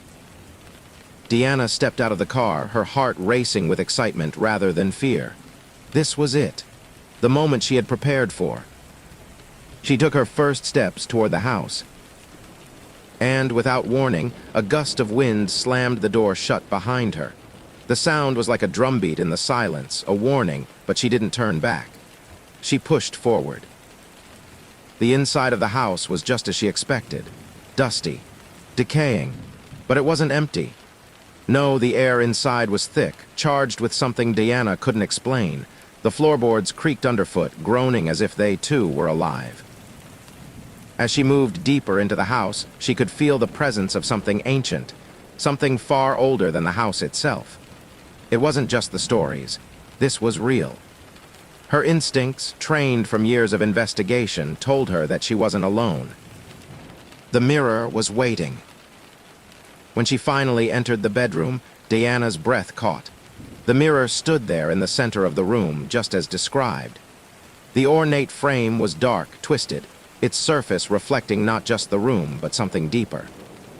The gleam of the glass seemed to pulse, faint ripples spreading across it, as though it were more than just a piece of reflective glass. It was alive. Deanna stepped closer, her camera raised, snapping photos. She expected to see the usual distortion, just a trick of the light, perhaps, maybe a burst of static from the reflection. But the mirror did not distort. It watched her. She took another step forward, drawn by an invisible pull, her curiosity overpowering every cautionary instinct she had. The whispers began again, soft at first, like a rustling wind, like voices half forgotten. Deanna. She froze. Her heart skipped a beat. She could hear it. It was calling her by name. She reached out. Her fingers brushed the surface of the mirror. A surge of cold washed over her, making her skin tingle. For a moment, Deanna thought she saw something move behind her reflection, someone just at the edge of her vision. A shadow. No, several shadows, faces, eyes. But when she turned, nothing was there. And then it happened. The surface of the mirror rippled, just like the stories said. The glass seemed to breathe, drawing her in, pulling her forward. The reflections of the room behind her began to twist and warp, the furniture distorting, elongating. The very walls seemed to stretch, as though they were being pulled into another dimension. And then, the faces appeared. They were inside the glass, hundreds of them, pale and hollow, twisted in agony. Eyes wide, mouths stretched in silent screams. They were trapped, and they knew it. They knew Deanna was there, staring at them, standing on the precipice of the same fate. "Come closer, Deanna." The whisper rang in her mind, louder now, echoing in the walls of the house. Her legs moved before she could stop them, her feet carrying her closer to the mirror, her hand reaching out as if it wasn't hers anymore. And then, as her fingertips grazed the glass, everything stilled. The air froze, the temperature dropping as though the house itself had died. And then, nothing. Deanna blinked, and in that second of clarity, she snapped back. Her breath came in shallow gasps, her heart pounding. Her reflection was gone, replaced by an endless, dark void. And then, a voice from the deep. "You're already here." The reflection in the mirror grinned at her, but it wasn't her grin. It was twisted hollow. Deanna screamed, stumbling backward, but the mirror didn't let her go. It pulled harder than ever, its grip on her mind tightening. She felt her body moving, her thoughts fading. Before she could break free, before she could escape, the last thing she saw was the faces. Hundreds of them, watching, waiting. The next morning, the house stood silent again, as if nothing had happened. The sheriff found her car. He found her camera, her equipment, but there were no signs of Deanna. Only the mirror remained, its surface gleaming, and if one looked close enough, just in the corner of the reflection, they might see her. Deanna, trapped. The cycle had begun again. The town of Eldridge Hollow had become a place of whispers, of dark legends that clung to the earth like moss. The house in the woods was no longer a myth. It had become an undeniable truth, one that no one dared speak about openly. Not anymore. People had stopped traveling through the town. The roads leading to Eldridge Hollow were all but forgotten, and those who remained lived in quiet isolation, burdened by the weight of an ancient, unseen terror that had infected the land long ago. But there was always something new. Months passed since Deanna Matthews had disappeared into the mirror, leaving nothing behind but her camera, her equipment, and a growing sense of dread that settled over the town like a dark cloud. The sheriff, who had grown used to strange disappearances, had no new answers, no new leads. He knew better than to involve outsiders anymore, but he couldn't ignore the evidence in front of him. The mirror was still there, hidden away in the master bedroom of the house, untouched. The sheriff had seen it with his own eyes. There was no denying it. And yet, the mirror wasn't done. The forest surrounding Eldridge Hollow had always felt like a labyrinth, its trees twisted and gnarled, the shadows deep enough to swallow any sound. No one ventured far from the town, and anyone who had tried was rarely seen again. The trees seemed to lean in closer each time someone approached the house, as if they were a warning, a barrier. But that didn't stop people from searching. Some of them came with different intentions. Some with pure curiosity, others with darker desires, those who sought answers not for the sake of knowledge, but for power. Eldridge Hollow had become a curiosity, a place whispered about in the darkest corners of the internet, where people spoke of haunted houses, cursed artifacts, and lost souls. It was the perfect place for someone like Alex Weber. Alex was a self-proclaimed occult researcher, a man whose belief in the supernatural was matched only by his obsession with uncovering the unknown. He had heard the stories, read the articles, and been drawn in by the same allure that had captured so many before him. Eldridge Hollow wasn't just a house, it was a puzzle, a riddle, and Alex was determined to solve it.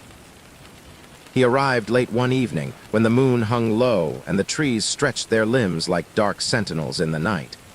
He parked his van at the edge of town, a small notebook and an old, worn flashlight in hand. His mind raced with possibilities. The mirror was said to have been part of an ancient ritual, a gateway, a portal to something beyond this world. There were mentions of spirits trapped inside, but Alex believed it was more than that. Much more. What if the mirror was a doorway? His footsteps crunched on the dry earth as he walked toward the forest. He'd come prepared. Cameras, recording equipment, sensors, all the tools necessary to document whatever strange energy lay dormant within Eldridge Hollow. He had been here before, years ago, when he was just starting his research. But this time felt different. This time, the hunger of the mirror called to him, just as it had to others. As Alex neared the house, the wind picked up, rustling the leaves in a whisper that felt too deliberate, too intentional to be just the wind. The air smelled of dampness and decay, and the house rose up in front of him like an ancient predator, its decaying facade almost welcoming him. He pushed open the door with a groan, and the creaking echoed through the silence like a warning. Inside, the house seemed to exhale. The coldness of the air wrapped around him, pressing down, suffocating. Alex's flashlight flickered, casting strange shadows on the walls, as if something else was moving just beyond the beam of light. He knew the stories of what had happened here, the people who had vanished, the ones whose faces had become part of the mirror's reflection, never to be seen again. But Alex was not afraid. He wasn't like the others. He wasn't going to be fooled by ghost stories or myths. He was here for a purpose. The mirror was his key. He reached the master bedroom, the door slightly ajar, just as Diana Matthews had described. The room was dark, but the mirror gleamed with an unnatural light, its surface rippling, twisting, as though something inside it was alive. Something was stirring. Alex stepped closer, his heart pounding in his chest. This was it. This was the moment he had been waiting for. He had studied mirrors, portals, the occult for years. He understood the theories, the folklore, but he had never believed. Not until now. His breath caught in his throat as he raised his camera, capturing the mirror's reflection. The images in the glass were moving. The edges seemed to warp, as though something or someone was struggling to break free. Then, without warning, the temperature dropped. Alex's breath became visible in front of him, misting in the cold, and the mirror shimmered. The reflection wasn't just the room anymore. It was something else. A dark, swirling void. Alex leaned closer, drawn to the glass as if by an invisible force. His fingers twitched with anticipation. What if this wasn't just a mirror? What if it was something much more? A doorway. A passage to another. Realm. He reached out. The instant his fingers touched the glass, the world shifted. The house seemed to dissolve around him. The walls stretched, the floors buckled, and everything began to twist in on itself. The air grew thick with an oppressive, suffocating weight. Alex could hear the sound of distant, echoing whispers, faint but growing louder, like voices chanting in a language he couldn't understand. A figure appeared in the reflection. No, not a figure. Many figures, faces, hundreds of them staring back at him from the glass. Their eyes were hollow, their mouths open in silent screams, but their eyes were fixed on him. And then he saw her. Diana Matthews. Her face was pressed against the glass, her expression twisted in terror, her eyes pleading for help. Alex recoiled, his body frozen with fear, but his gaze never left the reflection. Alex, the voice was soft at first, like a whisper on the wind. Come closer. He couldn't resist. His hand, against his will, reached toward the mirror, pressing against its cool surface. The moment he touched it, the glass breathed. It expanded like a living thing, pulling him closer, pulling him inside. And then, with a single motion, he was gone. The sheriff had grown used to the disappearances. He knew the stories by heart. And yet, when he arrived at the house again, after receiving reports of another missing person, he couldn't shake the feeling that something was different. The door was wide open, the air heavy with the scent of decay. He entered the house, his flashlight cutting through the darkness. It was as though the house itself was holding its breath, waiting. The walls seemed to move around him, and the silence was deafening. He found the bedroom, the mirror. But this time, there was something worse. The glass was no longer just a reflection. It had become a gateway, a dark, endless void that seemed to stretch on forever. The sheriff took a step forward, his heart pounding when he saw the reflection. There were figures inside the glass. Faces, Deanna, Alex, the others. And they were all staring at him, trapped in the mirror. Their eyes followed his every move. The sheriff felt a cold hand grip his heart. And then, in the reflection, something else appeared. A figure, cloaked in shadow, with eyes that burned like coals. It wasn't the sheriff's reflection. It was something else. The mirror was no longer just a trap. It had become something worse. Something that had been waiting for the right moment to unleash itself. The mirror was not a doorway to the other side. It was the other side. And now it was time. The story of Eldridge Hollow continues to unfold, its mysteries deepening with every passing year. The house remains, the mirror gleaming in the darkness. The souls trapped inside whisper, waiting for the next to fall. And the hunger of the mirror, it is far from satisfied. The sheriff stumbled back from the mirror, his heart pounding in his chest. The reflection in the glass was no longer a mere distortion of his own image. It was alive, breathing, shifting, pulling.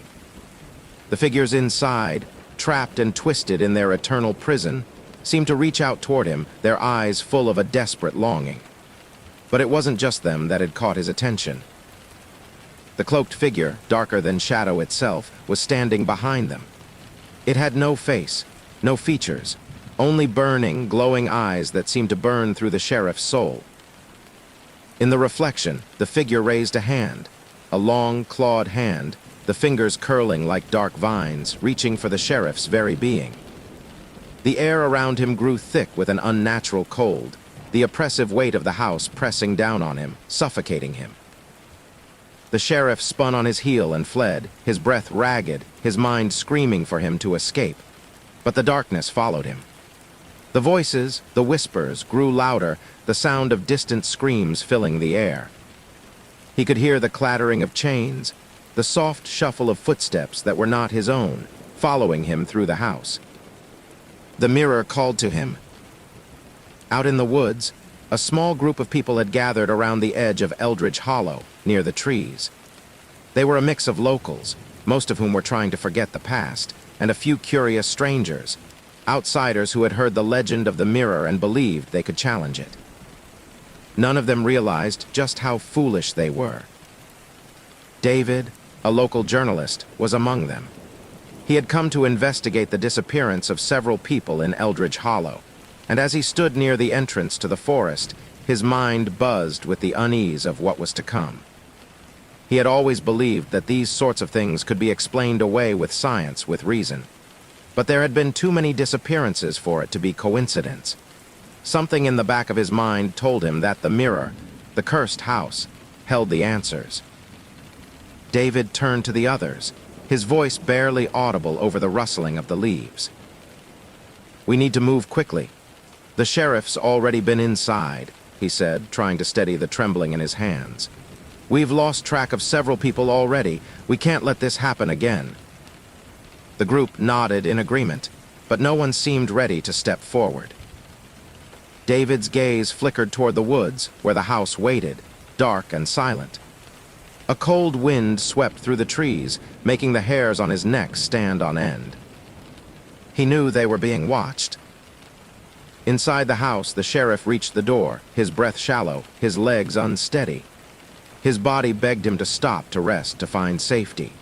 But the mirror, he could still feel its pull, its unseen hand gripping his mind, clawing at his thoughts. "Don't look back," he muttered to himself, Just don't look back." But, of course, he did. He turned just for a moment, and the mirror was no longer just reflecting the room. It was now a window, a dark, endless chasm where the faces inside no longer remained frozen. They were moving, crawling, reaching, and the cloaked figure was stepping through. Its eyes burned brighter, consuming the space around it. Its form seemed to distort as it moved, melting into shadows that stretched and twisted, as if it were a being composed of both darkness and light. It stepped toward the sheriff, its presence cold and suffocating. The sheriff could feel the mirror's power flooding his mind, drowning his thoughts. He wanted to run, but his feet wouldn't move. The shadowed figure raised its hand toward him, and in a voice like 1,000 whispers, it spoke. "You have come too close, mortal." The words echoed in his skull, vibrating deep within his bones. The air around him thickened as if the house itself was alive, the walls breathing in time with the figure's words. The sheriff could feel the weight of the curse pressing down on him, twisting his body, crushing his will. "This is not your world anymore." And with that, the figure stepped through the mirror. The sheriff's scream was lost in the echoing silence as the mirror's surface rippled, and then settled once more, leaving the room still, quiet, empty. The group of outsiders, led by David, had finally reached the edge of the house. David swallowed hard. He could feel the presence of the house even before he stepped through the doorway. It was as if the air itself had thickened, weighed down with something ancient and evil. The trees had stopped rustling. The birds had ceased their calls. The house had grown silent. And as they approached the door, they heard something. A soft whisper, a name. "David." His heart skipped a beat. He turned toward his companions, but none of them had heard it. No one else seemed to notice. They stepped into the house. The temperature dropped immediately, a bone-chilling cold that wrapped itself around them. David's breath came out in sharp clouds of mist, and the others huddled close, feeling the air grow heavier with every step they took. The house was still. The floorboards creaked under their weight, but the darkness here was alive. It wasn't just a lack of light.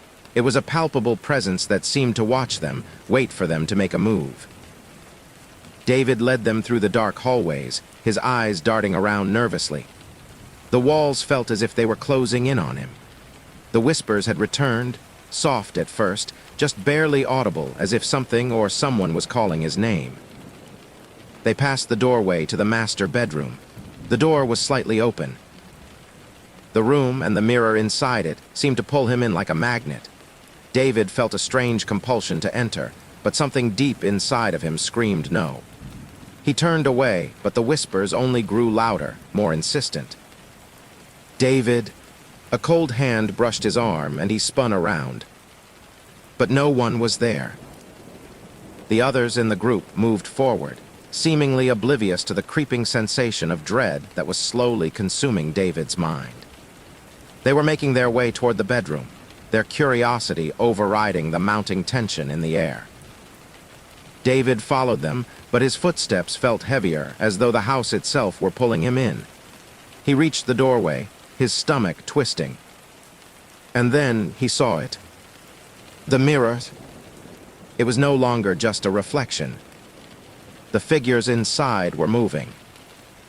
He could see faces, dozens of them. Their eyes were wide with terror, their mouths open, trapped in an eternal scream. They reached out, their hands clawing at the glass as though desperate to break free. And in the center of it all was the cloaked figure, its glowing eyes locked on David. It raised a hand, fingers curled in a mocking invitation. "Come closer." David's heart raced as he felt the pull. The mirror was alive. It was calling to him, pulling him closer. His feet moved against his will, drawn by the presence within the glass, the power that emanated from it. And then, just as his fingertips brushed the surface, the mirror shifted. David's scream echoed through the house, but it was quickly swallowed by the mirror's vast emptiness. The room fell silent again, as if nothing had happened. The mirror's surface rippled once more, settling into a deep, inkai blackness. And as the house waited in the silence, something stirred within the glass. The faces that had been trapped inside were still, their eyes now empty. The cloaked figure moved through the shadows, unseen. And the mirror, it was hungry. The town of Eldridge Hollow remained untouched by time, as if the world had forgotten it existed. But those who still lived nearby knew better. They knew the house was watching, waiting.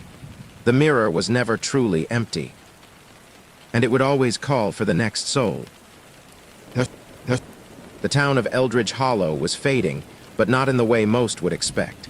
It wasn't just a town that time had forgotten. It was a place that time had given up on. The roads were still there, overgrown with weeds and forgotten by most travelers. The gas station had long since closed. The small, once bustling shops now stood empty, their windows clouded with dust and dirt. But Eldridge Hollow's true nature was no longer hidden in the shadows of the past.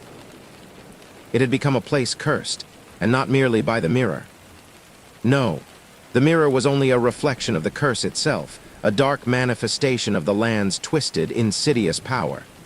The house in the woods, once a forgotten relic of a bygone era, was the heart of that curse. It fed on the curiosity of those who ventured too close, and it waited, patiently, for the next soul to wander into its grasp. It wasn't the house itself that kept people coming. No, it was the mirror. David's disappearance wasn't the end. It was just the beginning. The house seemed to grow darker with each passing day. It drew people in, one by one, some drawn by the mystery, others by the allure of fame, the promise of unraveling the unknown.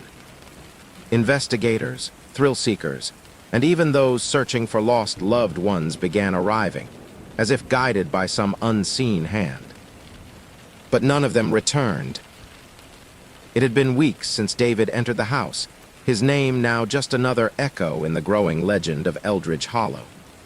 The mirror had already claimed so many lives, their souls trapped behind the cold glass, forever to be a part of its endless, consuming hunger.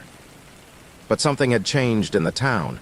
Something deep and ancient was stirring. It began with a strange dream. Maya Turner had never heard of Eldridge Hollow until a few days ago. She was a psychologist, specializing in trauma recovery, when she was contacted by a woman named Annabelle, David's mother, who had been desperate to find answers to her son's sudden disappearance. The sheriff had told Annabelle there was nothing to be done. The case had gone cold, like so many others. But Maya felt different. She wasn't a paranormal investigator, far from it, but the stories had intrigued her. The idea that something supernatural might be at play didn't seem too far-fetched, not when she had spent her career helping people whose minds had been broken by trauma, by the unknown. If there was any place that could unravel the human psyche, it was Eldridge Hollow. Maya arrived on the outskirts of town in the dead of night, her car headlights cutting through the dense fog that seemed to hang in the air. It was strange. The fog never seemed to lift, even in the brightest of days. The town's air felt thick, as if it were holding its breath. But even more unsettling was the way the town looked. Empty. Abandoned. The streets were vacant, the buildings left to rot in silence. Maya's phone buzzed with a message from Annabelle, asking her to meet at the old inn that had long since ceased catering to guests. Inside, the inn was darker than she had expected, the air damp, the silence stifling. Annabelle, a woman in her mid-40s, was waiting in the lobby, her face etched with grief and exhaustion. Her eyes were red, her body thin from months of sleepless nights. "Dr. Turner," she said, her voice barely above a whisper. "Thank you for coming. I don't know what to do, David. He went into that house, that cursed house. He said he was going to find out what happened to the others. He never came back." Maya took a deep breath. "I'll do everything I can to help, but I need to understand what's happened here. You said this house has claimed others." Annabelle nodded slowly. "More than I can count. At first I thought they were just rumors, but David, he wouldn't stop. He couldn't leave it alone. He thought if he went inside and saw it for himself, maybe he'd find a way to break the curse, but I fear the house. The mirror has taken him too. Maya felt the weight of the words hanging in the air, but she held her ground. You said the mirror. What about the mirror? Annabelle's face paled and her hands trembled as she took a deep breath. It's more than just a mirror, Dr. Turner. It's a doorway to something else. The people who go inside, they never leave the same. Some never come back at all. The others, they are changed. They're trapped, caught in that thing inside the glass. Maya felt a shiver run down her spine. A doorway, but how do you know all of this? Annabelle met her gaze, her voice breaking. Because I saw it too. I saw the faces. I saw what it did to David. Maya didn't sleep that night. Her thoughts swirled around Annabelle's words, around the strange pull that seemed to emanate from the house, from the mirror. The whole town had an unnatural quietness to it, as though the very earth was holding its breath. At dawn, Maya set out toward the woods. The house stood at the edge of the town, hidden behind a dense veil of trees, but there was no mistaking it. Its silhouette loomed against the pale sky like a specter, dark and foreboding. The air around it felt thicker, colder, as if the house itself exhaled some invisible, malignant force. As Maya walked closer, her mind racing with the information she'd gathered, she saw the outline of the mirror inside the house. She could feel its presence. It was like a dark gravity pulling at her, tugging at her very soul. The house was waiting.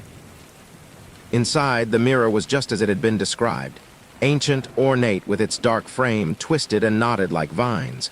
The surface seemed to ripple, shifting as though it was alive. Maya's pulse quickened. She stepped closer, feeling a deep sense of dread crawl up her spine. But she didn't turn away. She couldn't. The reflections in the glass were warped, distorted, stretching like fingers reaching out from the depths. And, somewhere in the blur, Maya saw something. A face. It wasn't hers. It was David's. His eyes were wide, pleading. His mouth was open, but no sound came. He was reaching for her. Maya's heart stopped. This wasn't just a reflection. This was something trapped, something alive, something waiting. The voice echoed in her mind, just as it had for the others before her. Come closer. Come and see. The force of the mirror was too strong. Maya's feet moved of their own accord, bringing her closer to the glass, closer to David's reflection, closer to the dark presence that pulled at her mind. She reached out, her fingers trembling as they hovered just inches from the surface. And then, a cold hand gripped her wrist. Annabelle had followed Maya to the house, sensing something was wrong. The moment she entered, the air thickened. The weight of the curse pressed down on her, and she saw Maya standing before the mirror, her face pale, her body stiff.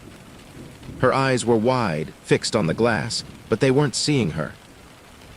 Annabelle cried out, rushing to her, pulling her away. The instant she touched Maya, a force like a violent wind slammed them both backward, throwing them to the floor. The mirror shook violently. The faces inside twisted. Screams filled the air, but they weren't coming from the house. They were coming from the mirror. As the two women struggled to their feet, the air seemed to pulse with an unseen power. The darkness in the mirror swirled, and a new figure appeared in the reflection. It was the cloaked figure. Its glowing eyes burned through them both, its fingers outstretched, beckoning them closer. And then it spoke. You are mine now. The house in Eldridge Hollow waited, patient as ever. And the mirror, it was no longer just a reflection. It was a door. And the price of curiosity had already been paid. The mirror's pull was like a vice tightening around their minds, its invisible grip suffocating, desperate. Maya's heart thudded in her chest, her breath shallow, but her body refused to obey. The coldness, the palpable darkness pressing in from every corner of the room, wrapped around her like a heavy cloak. And Annabelle, her friend, her lifeline in this nightmare, was pulling at her. but it was as if they were both caught in the mirror's gravity, unable to break free. The cloaked figure's voice echoed through their skulls, seeping into their very beings like poison. "You are mine now." Maya blinked, the edges of her vision blurring as if the very fabric of reality were beginning to tear.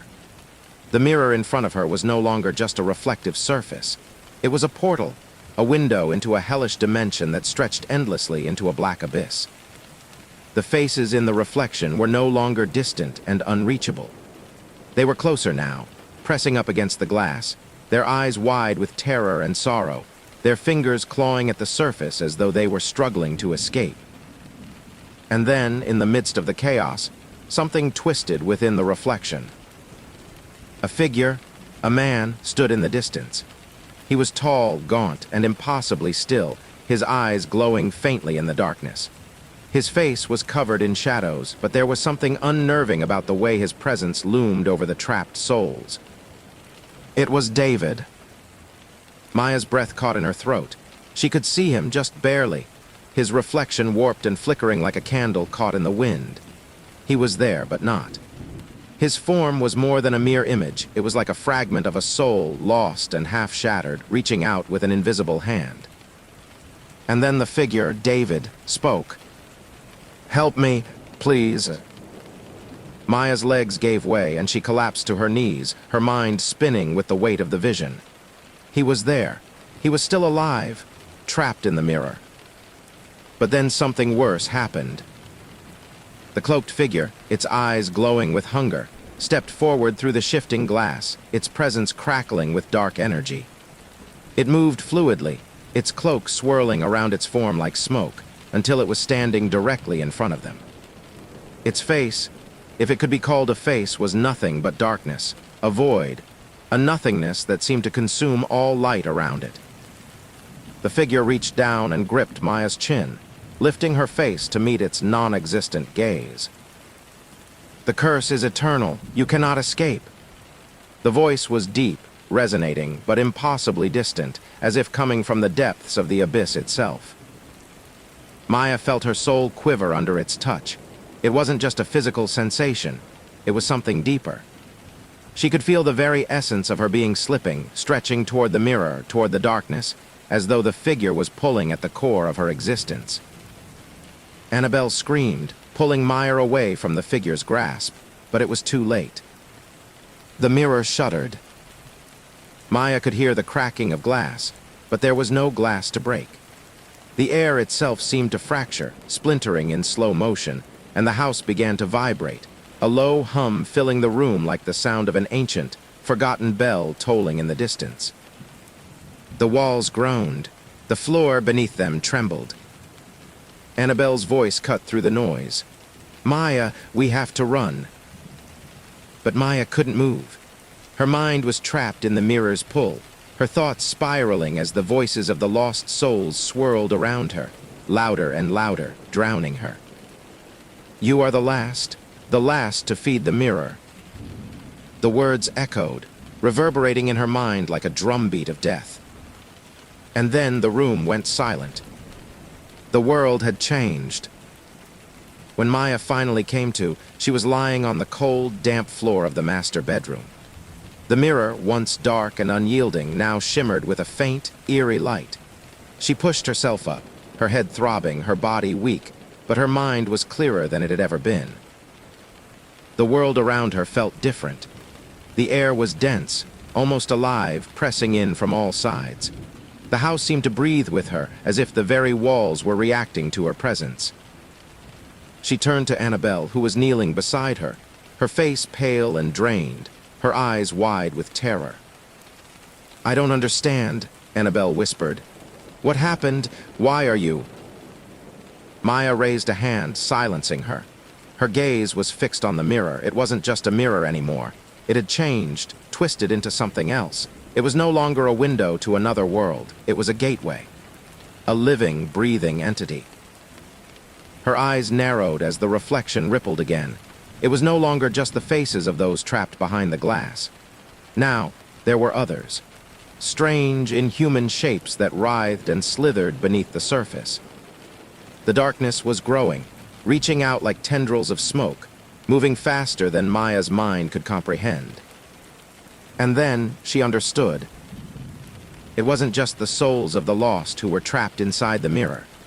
The mirror itself was a prison.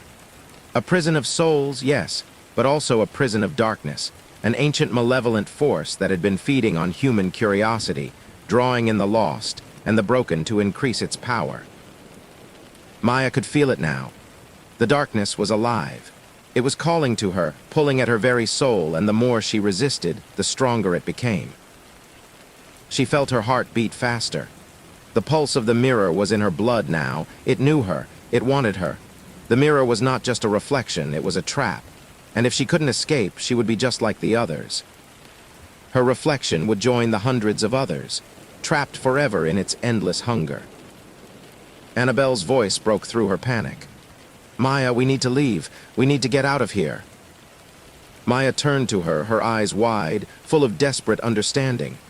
"We can't." Annabelle's face crumpled with confusion. "What are you talking about? Of course we can. We just need to run." Maya shook her head, her breath coming in shallow gasps. "We can't escape, Annabelle. The house, the mirror, it's pulling us in. It's been feeding on the curiosity of the lost. It's not just the people.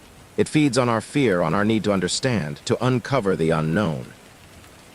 The reflection in the mirror shifted again, and this time Maya saw something she hadn't noticed before, a figure that stood at the very edge of the glass, standing just beyond the edge of the darkness.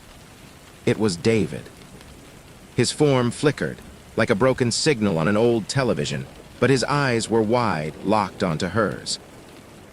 And then, with a faint shudder, he raised his hand to the glass, his fingers pressing against it, trying to reach her. "Maya, help me."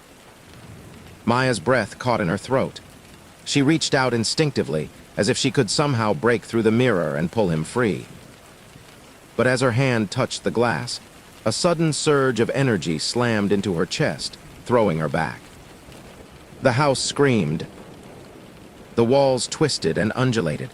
The floor buckled beneath her feet. And in that moment, Maya realized that the house itself was alive. It was feeding, growing stronger, drawing its power from the souls trapped within the mirror, from the endless despair that had poured into it over the years.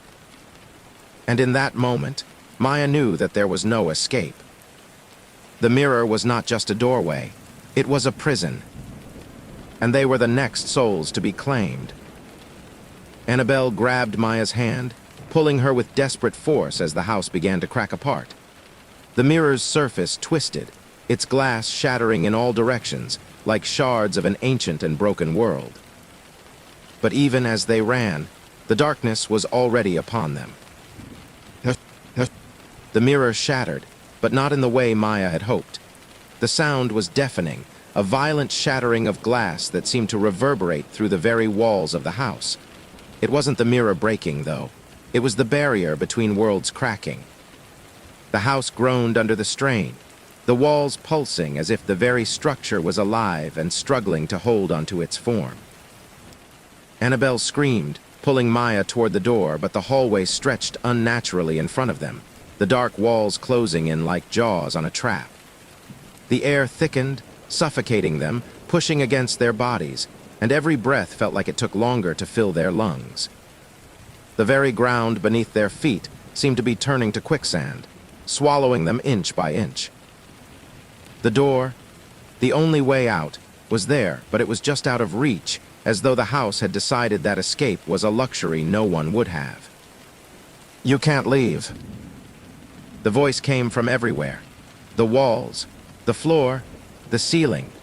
It was a chorus of whispers, 1,000 voices groaning, pleading, laughing, screaming all at once.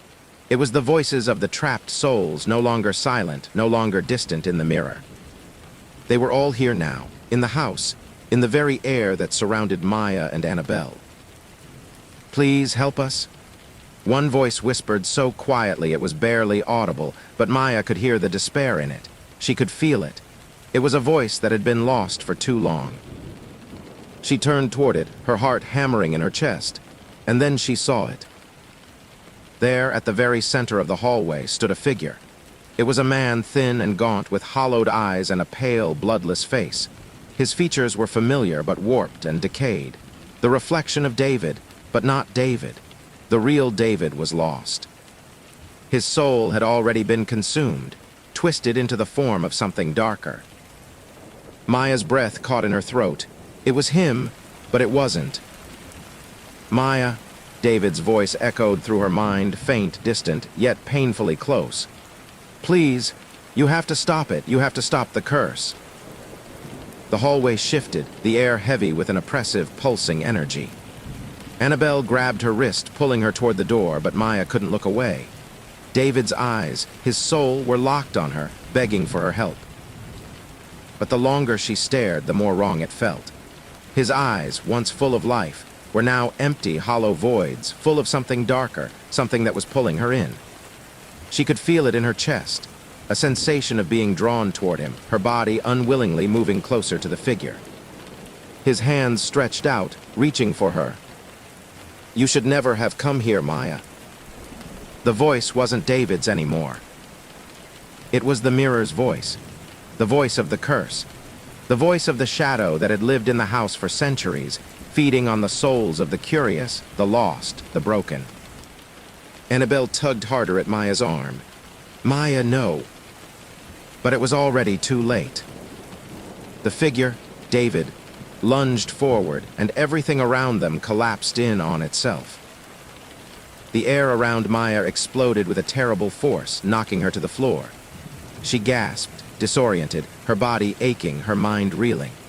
Her eyes flickered open, but the world she saw was no longer the house, no longer the crumbling walls, the splintering floor. She was somewhere else. Somewhere deep. Her heart raced as she slowly stood, the ground beneath her feet uneven, pulsing like it was alive. She looked around, and it was then that she realized the walls were not walls. The space wasn't just a room. It was the mirror. The entire room was made of the same strange reflective glass, its surface flickering with images, like 1,000 fractured memories, overlapping, twisting, changing. Faces flickered in the glass, David's, Annabelle's, and countless others. The cursed souls were here.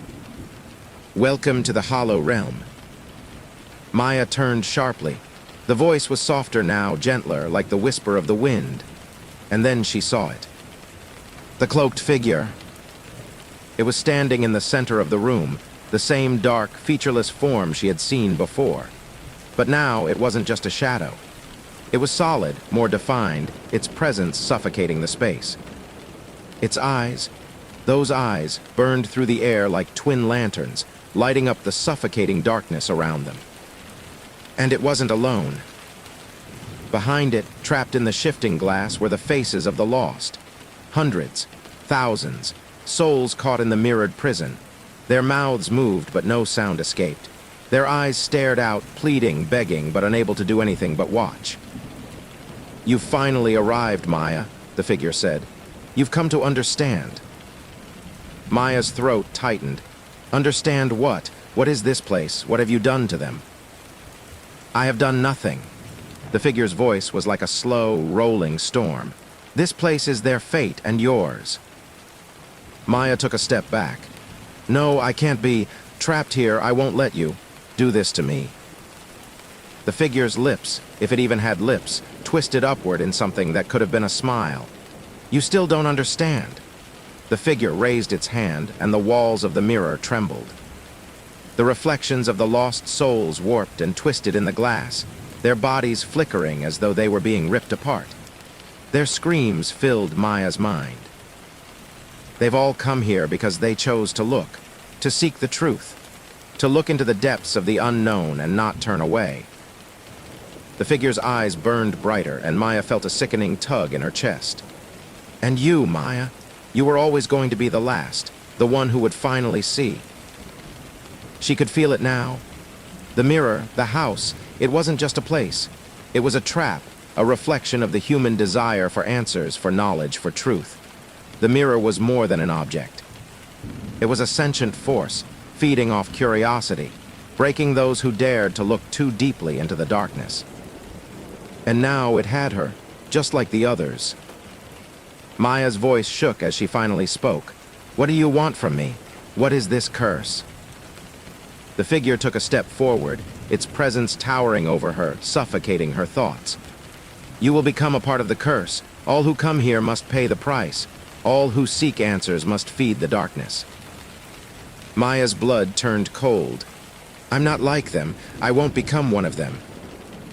The figure's laughter filled the room, deep and hollow, as if the very air was mocking her. "It's too late." Maya's hands trembled as she reached for Annabelle, who was kneeling beside her. Annabelle's eyes were wide, lost in a trance, staring at the mirror, her face pale and drained of life. She was already slipping away. "No," Maya cried, her voice desperate. She pulled Annabelle toward her, but the shadows surrounding them thickened, pulling her back.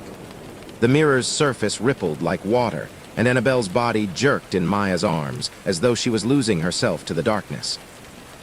The room trembled again. The shadows in the glass twisted and churned. Maya knew then that this place wasn't just a prison for the souls of the lost. It was the very essence of their despair, a dimension born of fear, of curiosity unchecked.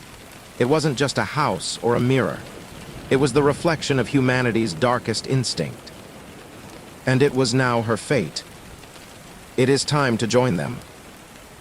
And as the walls closed in around her, as the last remnants of her will began to slip away, Maya understood the truth. There was no escape. There was only the darkness. The mirror would always call. And the curse would never end. Maya's heart thundered in her chest as the darkness pressed in on all sides. The air was suffocating, thick with despair, its weight unbearable. Annabelle's limp body in her arms seemed to be slipping away, her features growing paler by the second, her eyes vacant. The mirror's power was consuming them both, drawing them into its eternal hunger. Maya's throat tightened as she tried to steady Annabelle, but the shadows were closing in, wrapping around them like a suffocating cocoon. Her limbs felt heavier, slower, as if the very essence of her being was being drained from her, little by little. "It is too late." The cloaked figure's voice boomed through the glass walls of the hollow realm. It was like a crashing wave, its power reverberating through Maya's very soul. There was no escaping this, no way out. The house had already claimed them. The mirror had already fed on their curiosity, on their fear. And now it wanted more. Maya's fingers, slick with sweat, clenched tighter around Annabelle's wrist as if sheer force could pull her back from the brink. But no matter how hard she pulled, the shadows wrapped tighter, the pull of the mirror stronger.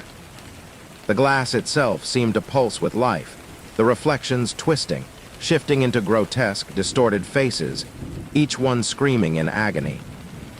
"Maya!" Her head snapped up, her heart in her throat. It was David. But not David.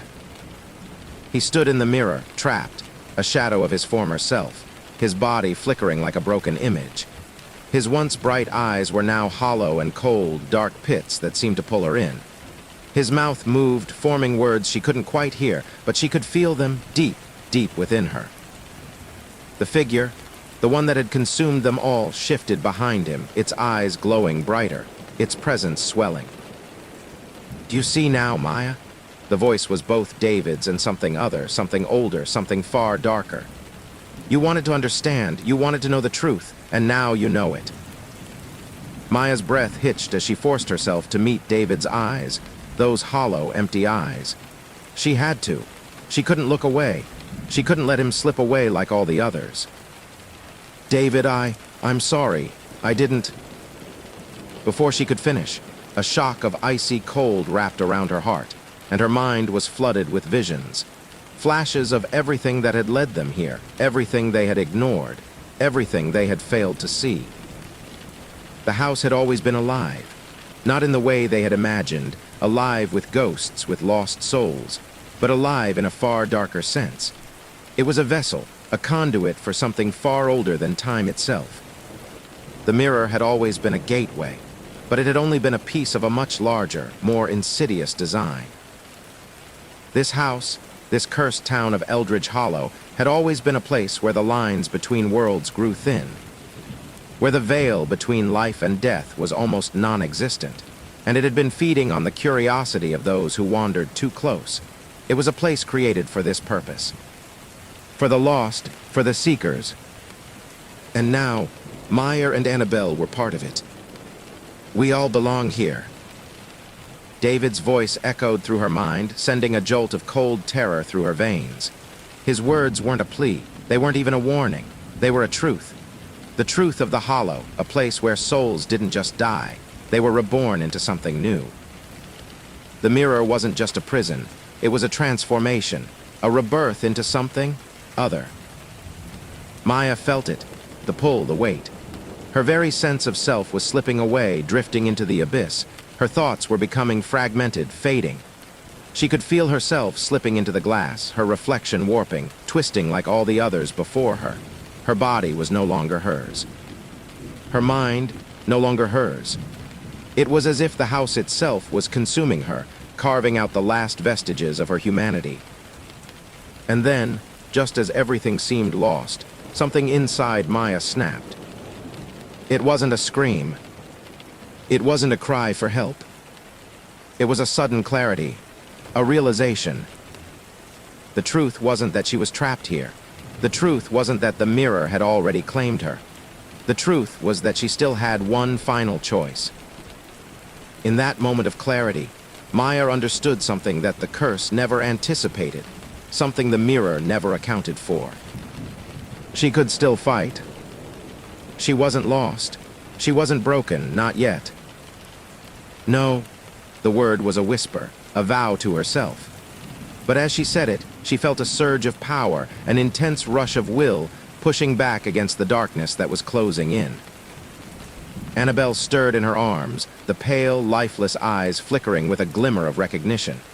She could still save them. She could still break free. The mirror's power was strong, but it was not invincible.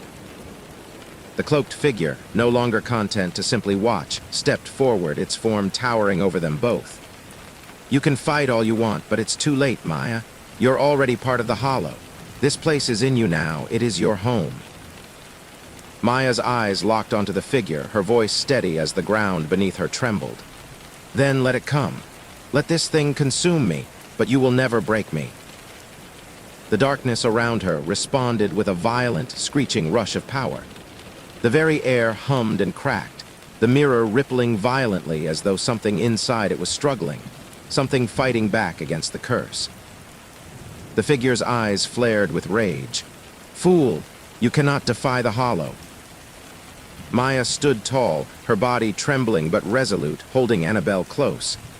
I don't need to defy it. I need to understand it. As she spoke, something incredible happened. The mirror, shattered, cracking under the force of her will, began to break apart. Not in the way she expected, but in a way that felt like the universe was realigning itself. The glass splintered, splintering not into pieces, but into shards of light, pulsing like stars, as if the truth had been hidden within them all along. David's reflection, no longer just a soul trapped in agony, shifted. He faded. He let go of the darkness that had consumed him. David, Maya cried, reaching out to him, but the reflection began to distort again, the light flickering as if it were breathing. For a moment, everything stopped. There was no sound, no movement. The air around them was still. And then, slowly, the darkness receded. Not entirely, not completely, but enough. Enough for Maya to take the first step toward freedom. She pulled Annabelle closer, her thoughts no longer clouded with fear. The house still called. The mirror still beckoned, its whisper soft and persistent, but it no longer had a hold on her. Maya understood. She knew what the curse was, and she knew now how to fight it, not by destroying it, but by embracing the very thing that had created it. The mirror was a reflection of their deepest desires, their darkest fears. It was not the reflection of who they were. It was the reflection of what they could be. We're getting out of here, Annabelle. The air shifted again, this time not with the pull of the darkness, but with the light of possibility. The mirror shattered into pieces, falling away like dust in the wind. And in that moment, as the last of the curse began to disintegrate around them, Maya knew one thing for certain. They were free.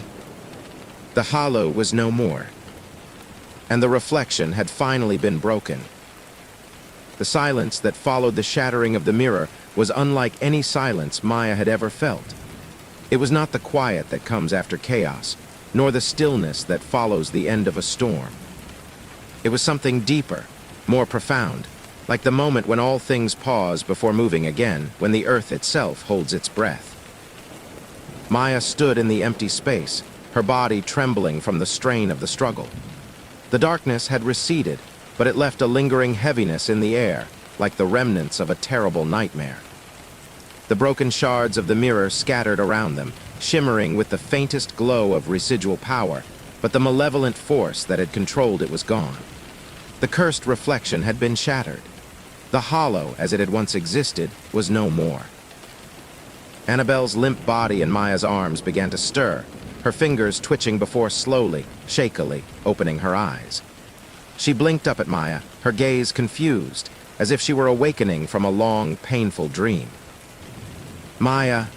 Annabelle's voice was faint, hoarse, but full of recognition. Maya's heart surged with relief. Annabelle. She nearly collapsed with joy, clutching her friend tighter. You're okay. Annabelle looked around, her eyes widening as she took in their surroundings. The room around them, the once oppressive, hollow space, was now calm. The walls, which had once seemed to be alive with shadow, were now simply walls again, solid and unmoving. The air was breathable once more, light filtering through what remained of the shattered glass, casting gentle reflections on the floor. But something still felt off. Annabelle sat up, rubbing her temples as if trying to shake off the remnants of some terrible headache. Her expression shifted between confusion and realization, as if she were remembering the horrors they had just escaped. "What happened?" Annabelle asked, her voice cracking. Where are we?" "We're out. We're free," Maya said, still in disbelief. "The curse is broken." Annabelle's gaze darted around the room again, as if expecting the darkness to return, to reassert itself. She blinked, and her eyes fixed on the broken shards of the mirror scattered on the floor. Her breath caught in her throat.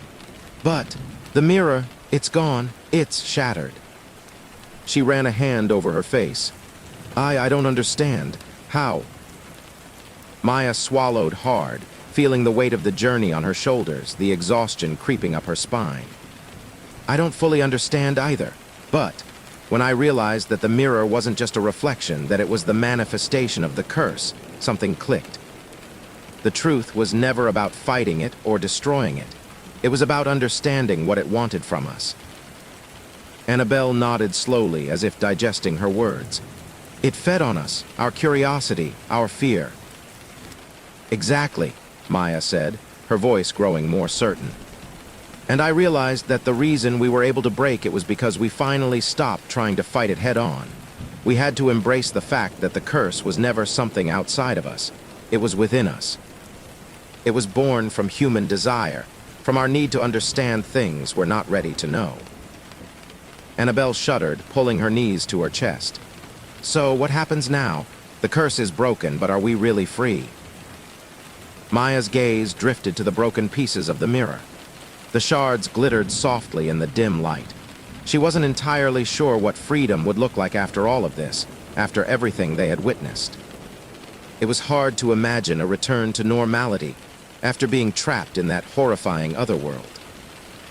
"I don't know," Maya admitted, "but I think we have to find our way back, one step at a time." There was a quiet stillness between them. The echoes of the curse were gone, but the trauma, the memories of the horrors they had witnessed, still lingered like an aftertaste they couldn't quite wash away. Maya gently helped Annabelle to her feet, both of them swaying slightly as the gravity of what had just transpired began to settle in. For a moment, Maya wasn't sure where they were. The house around them, though no longer oppressive, still felt strange, like something that wasn't quite real. But as the last of the mirror's magic faded, the house itself began to reveal its true form. It wasn't a mansion anymore. It was an old, decaying house, empty, abandoned, forgotten.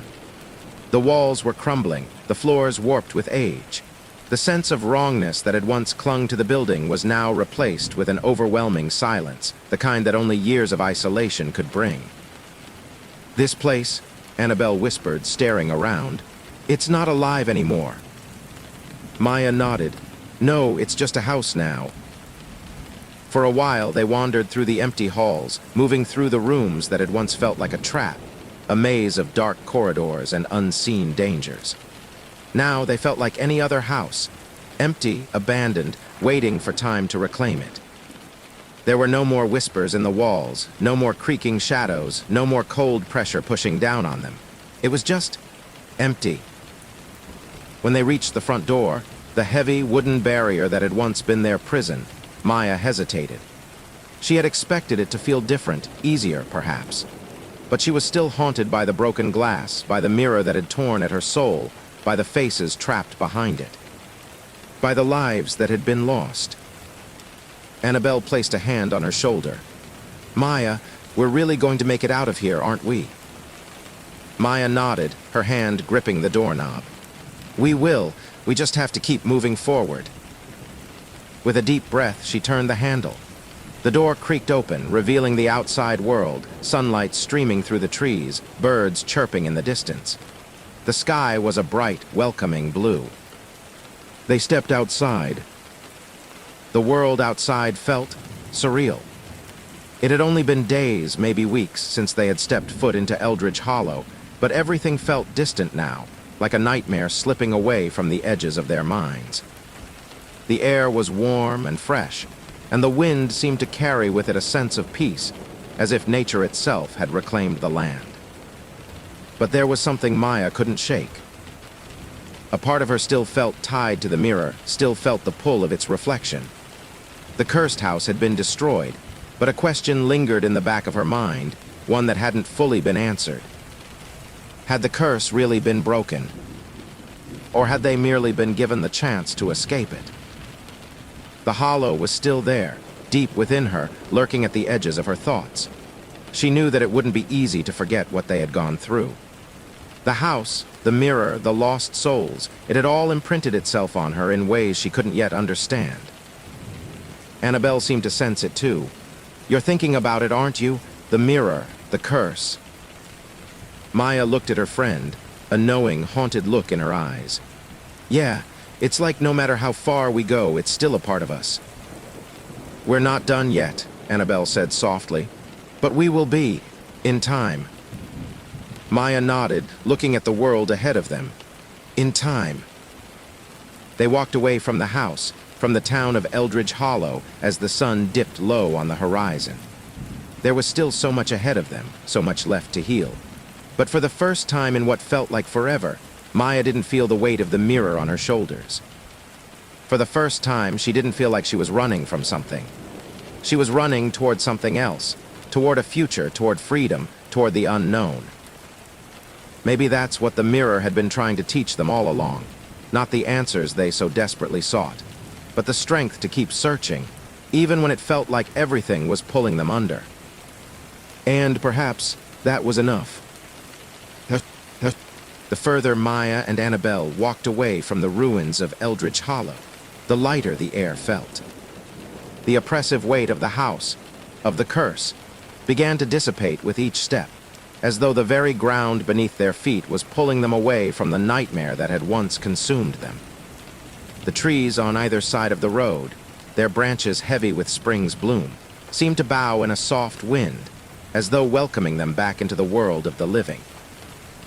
But for Maya, the feeling of relief was bittersweet. She had hoped that walking away from the house would mean walking away from the horrors they'd endured. Yet deep in her chest, a lingering unease gnawed at her. The more time passed, the more she felt the shadow of the mirror pulling at her, wrapping its tendrils around her thoughts, like a memory she couldn't quite shake. It wasn't just the memories of the hollow itself. Those would fade eventually with time.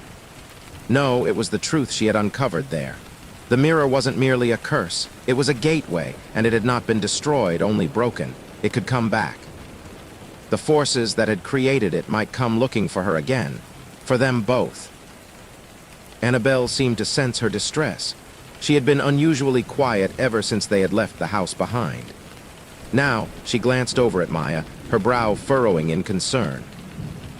"You're still thinking about it," Annabelle said softly. Maya didn't respond right away. She had wanted to deny it, to tell Annabelle that everything was fine now. But deep down, she knew it wasn't. The world might have returned to its normal rhythm, but it felt different. Something was off. The curse hadn't fully let them go, and a gnawing fear settled deep within Maya's gut. "I can't shake it," Maya finally said, her voice low. "I feel like we haven't really escaped. The house is gone, but the hollow, it is still with me. In me." Annabelle fell silent for a moment, her gaze fixed on the road ahead. Then she gave a small, quiet sigh. "I know, I feel it too. I don't think the hollow ever really leaves you. It changes you. The way you see things, the way you think.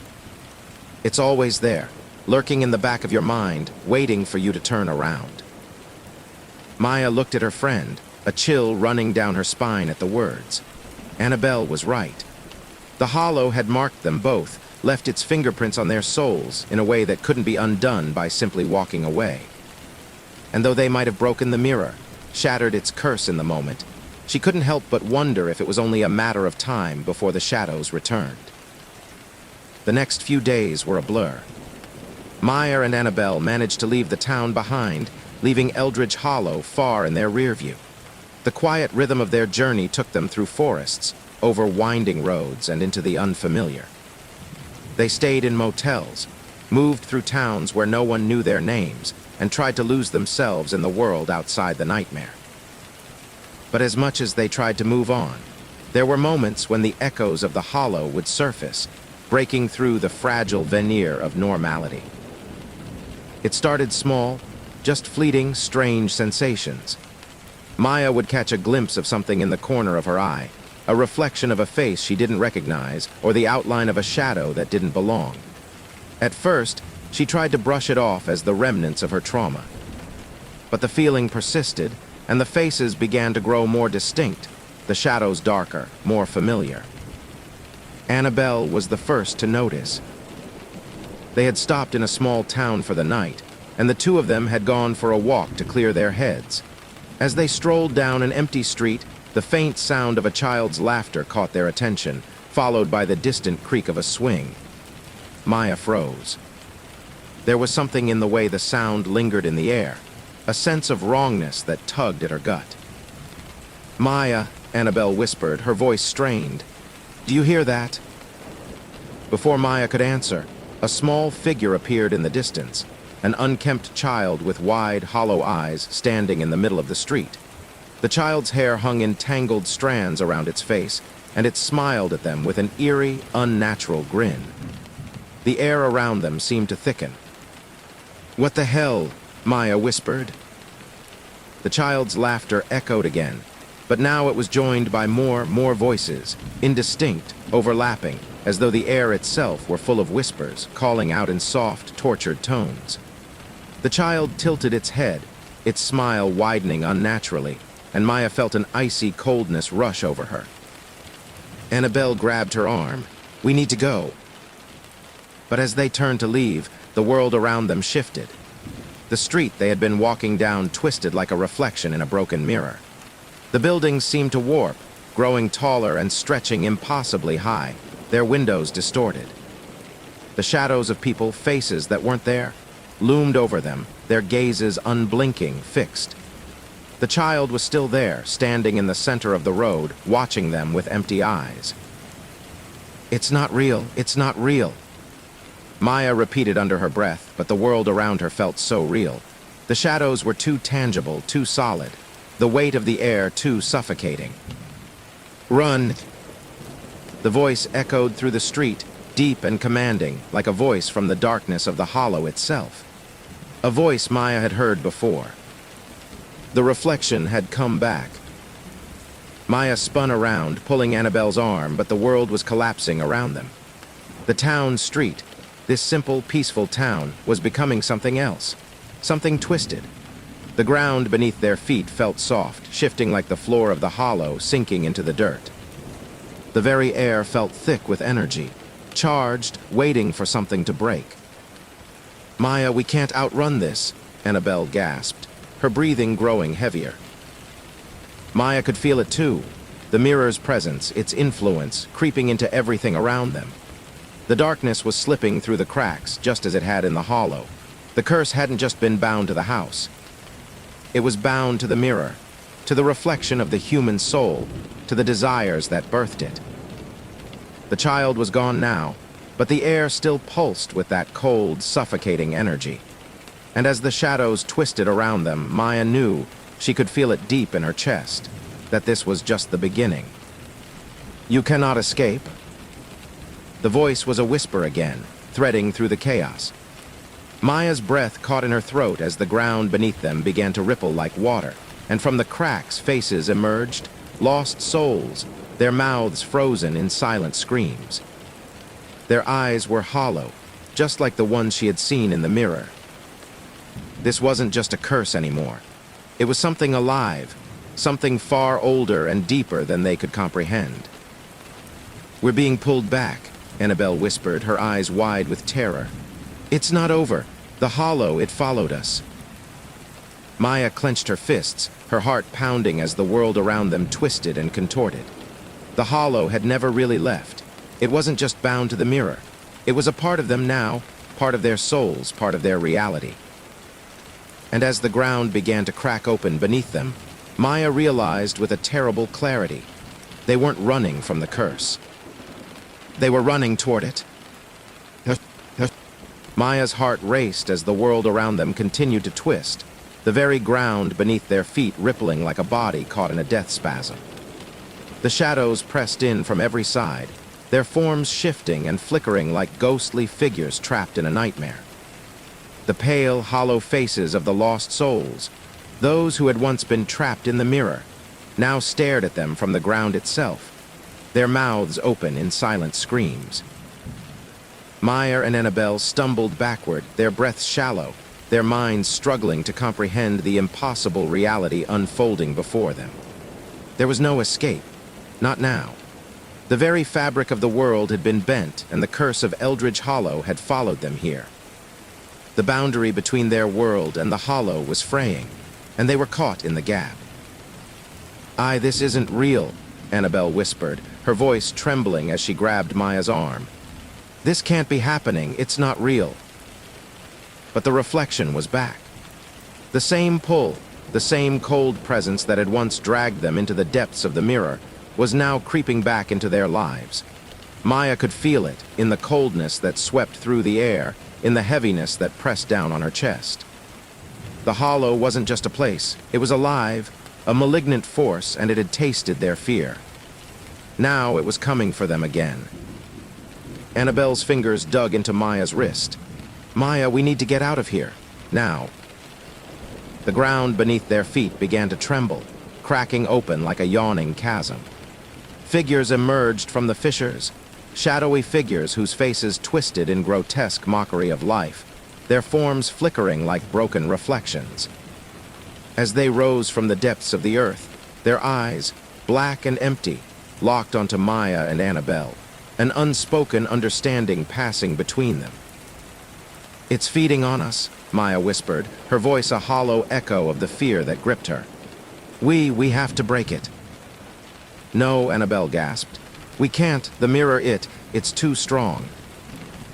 But Maya could already feel the presence gathering inside her, a force, old and cold, pressing against her mind. She closed her eyes, trying to block it out, but the coldness was overwhelming. The shadows whispered, their voices indistinguishable, like 1,000 echoes lost in time. And then she heard it, a voice sharp and clear cutting through the chaos. "You cannot escape."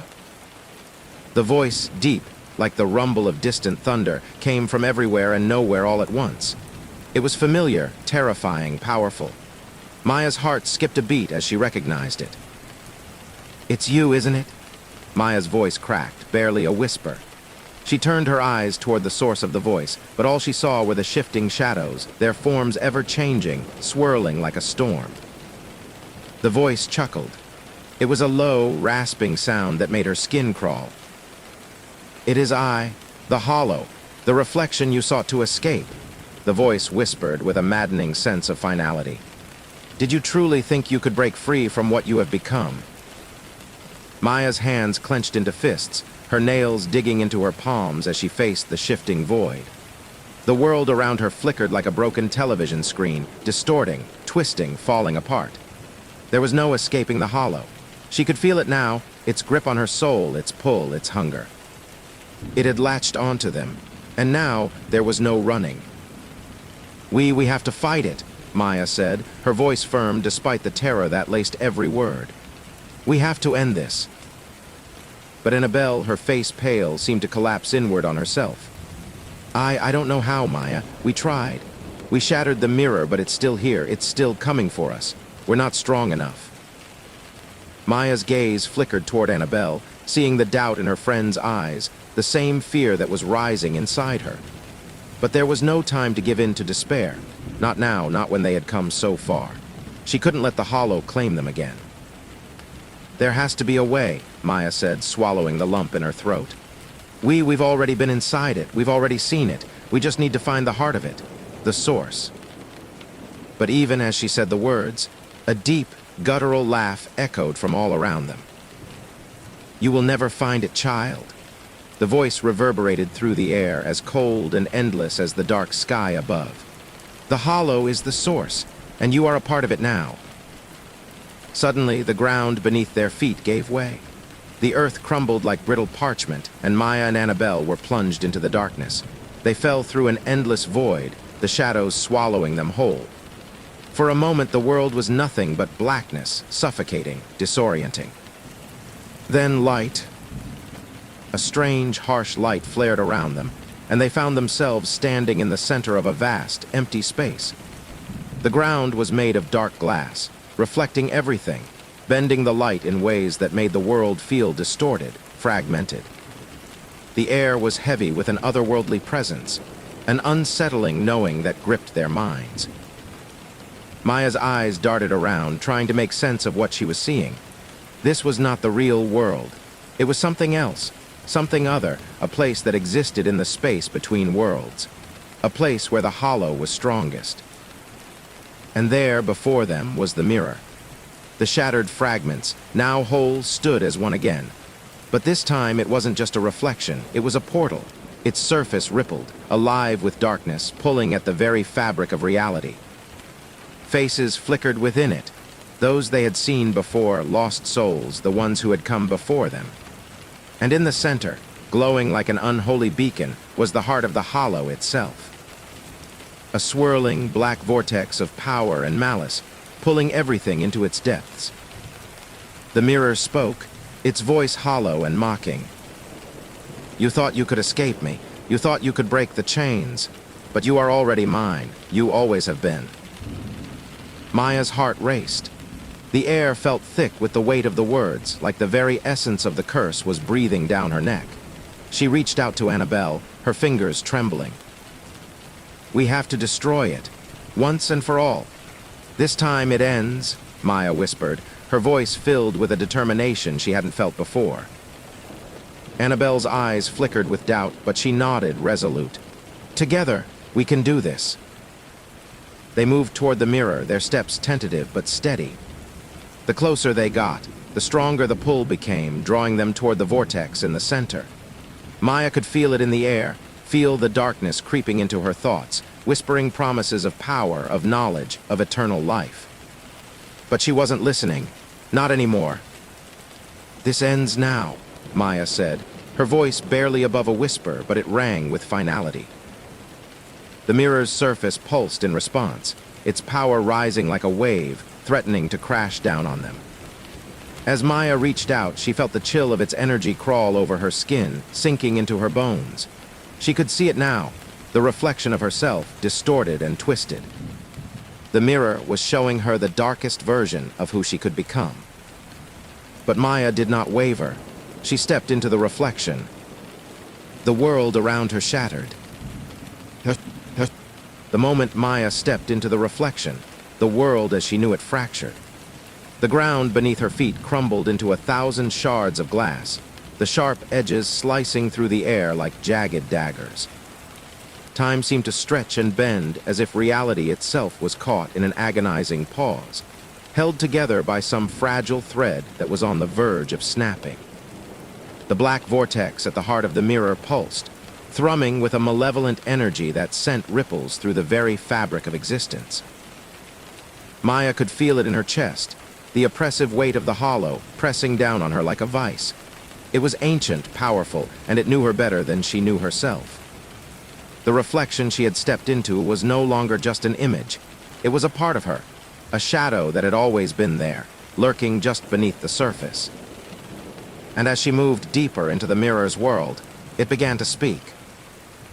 "You cannot escape." The voice was everywhere, a constant, echoing hum that burrowed into her mind. "I have always been with you in your thoughts, in your desires, in your fear. You are mine, Maya. You always have been." Maya stumbled, her body trembling as the weight of the words threatened to crush her. She could feel the darkness curling around her, tugging at her very soul, trying to drag her under. The reflection had been right. She had always been bound to the hollow, from the moment she had first laid eyes on the mirror. It had been a part of her, a force that she had never fully understood, but one that had always been there, lurking in the corners of her mind. She turned to Annabelle, her friend standing beside her in this distorted nightmare world. Annabelle's face was pale, her eyes wide with fear, but there was something else there too, a glimmer of resolve, a spark that hadn't been there before. "Maya, we can do this," Annabelle said, her voice steady despite the terror that surrounded them. "We've already broken it once. We just need to do it again." The air around them thickened, as if the world itself was trying to trap them, to suffocate them. The vortex at the center of the mirror pulsed again, the darkness swirling, and Maya felt a sudden, overwhelming pull. It was as if the hollow itself was reaching out, trying to claim her completely, to drag her into its depths. But Maya wasn't afraid anymore. She turned back to face the mirror, her eyes narrowing as she focused on the swirling blackness at its heart. She could feel it, the curse, the darkness, the twisted reflection of her soul. It wasn't just the mirror that needed to be destroyed. It was the very idea of the hollow, the hunger that had been created by human desire, by the need to understand the unknown, to peer into the dark corners of the mind. Maya's heart raced, but this time it wasn't out of fear. It was out of purpose. She had walked through the darkness before. She had seen the reflection of her own fears and desires. She had faced the terror of the hollow and survived. Now she would end it. "I know what you want," Maya said, her voice cutting through the oppressive silence. "But you'll never have me. You'll never have us." The mirror seemed to shudder at her words, its surface rippling like water disturbed by a stone. For a moment, everything stopped. The vortex pulsed violently, sending a shock wave of dark energy outward, but Maya stood firm. She wasn't going to back down, not this time. Annabelle stepped forward beside her, her hand reaching out toward the fractured surface of the mirror. "Together," she whispered, her voice trembling but filled with determination, "we're stronger than you." The mirror let out a low, rumbling growl, the reflection within it shifting and distorting. The faces of the lost souls flickered, their mouths opening in a silent scream. The hollow was angry. It was fighting back. But it was too late. Maya and Annabelle stood side by side, their hands now touching the surface of the mirror. The darkness that had once consumed them, the fear, the uncertainty, the yearning for something more, was now a part of them. They had faced it. They had learned from it, and now they would destroy it. With a single, unified motion, they pressed their palms against the mirror. The world exploded. The first thing Maya felt was the silence, a deafening, all-encompassing quiet that washed over her like a tide. The pull of the mirror's power, the suffocating grip of the hollow, faded into nothingness, leaving nothing but an eerie stillness. When she opened her eyes, she was no longer standing in the twisted, fractured landscape of the mirror. She was back in the real world. The town, their world was unchanged. The sun hung low in the sky, casting a warm golden light over the street, the trees swaying gently in the breeze. Annabelle was standing beside her, her face pale but filled with a quiet relief. They were back. The nightmare was over. "Did we do it?" Annabelle asked, her voice barely a whisper. Maya looked around, her heart pounding in her chest. The town was peaceful. The air was fresh. The weight of the curse was gone. For the first time in what felt like an eternity, Maya felt the hollow emptiness that had haunted her for so long begin to fade. The darkness was no longer looming over them, pulling at their souls. "I think we did," Maya said, her voice steady but tinged with disbelief. "I think it's finally over." The two of them stood there, breathing in the quiet, the relief, the sense of freedom that washed over them. They had faced the hollow. They had faced themselves, and now they were free. But just as the tension began to ease, Maya caught a flicker of movement out of the corner of her eye. For a split second, she saw it, the reflection in the window of the building beside them. A faint, distorted image of herself, her face twisted into an unnatural smile. The mirror's power had faded, but its influence wasn't entirely gone. Her breath caught in her throat, her heart pounding as the reflection began to shift, just slightly. Her eyes widened in horror. "Annabelle," Maya whispered, her voice trembling with a renewed fear. "It's not over, not yet." Annabelle followed her gaze and gasped. "No." In the reflection, Maya's face slowly morphed, the smile widening into something wrong, something predatory. The hollow was still there. It was still watching, waiting for the moment to return. And deep in Maya's chest, she could feel it, the same cold, suffocating presence that had once consumed her. The hollow hadn't been destroyed. It had merely been driven back. It wasn't over, not by a long shot. The curse wasn't finished with them yet. The reflection in the window didn't just flicker, it shifted, like a shadow stretching across the wall. Maya's breath caught in her throat as she stared at the distorted version of herself, her eyes wide with panic. The face in the glass grinned, too wide, its teeth sharp and jagged. It wasn't her face anymore. It was something darker, something wrong. Annabelle, standing beside her, turned to look as well. Her face went pale as the reflection continued to twist, its features slowly distorting further. There was something almost alive about it, as if the mirror had claimed a part of her soul and was now holding it hostage in this unholy realm of glass and shadow. "No," Maya whispered, her voice a raw tremor. "It can't be. We destroyed it. We." But the reflection in the window didn't blink. It stared back at them with a wide, knowing grin. And then, for a moment, it spoke. "You cannot escape me." The voice was cold, empty like the echo of a memory long forgotten, but it was unmistakable. The voice of the hollow. Maya could feel the chill settle deep into her bones as its words wrapped around her, tight and suffocating. "This isn't over."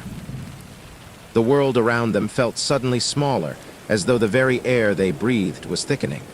Maya stumbled back, her pulse quickening. Annabelle's hand shot out to grab her arm. "Maya, what's happening?" Annabelle's voice was strained, her grip tight. It's still here, isn't it?"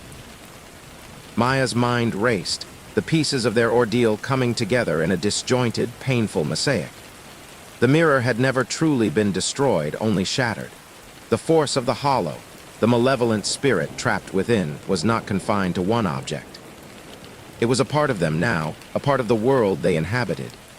The curse had been a manifestation of their own fears and desires, and now it was more than a curse. It was alive. The air around them began to grow heavier, colder, the streets around them darkening as if night had fallen too soon.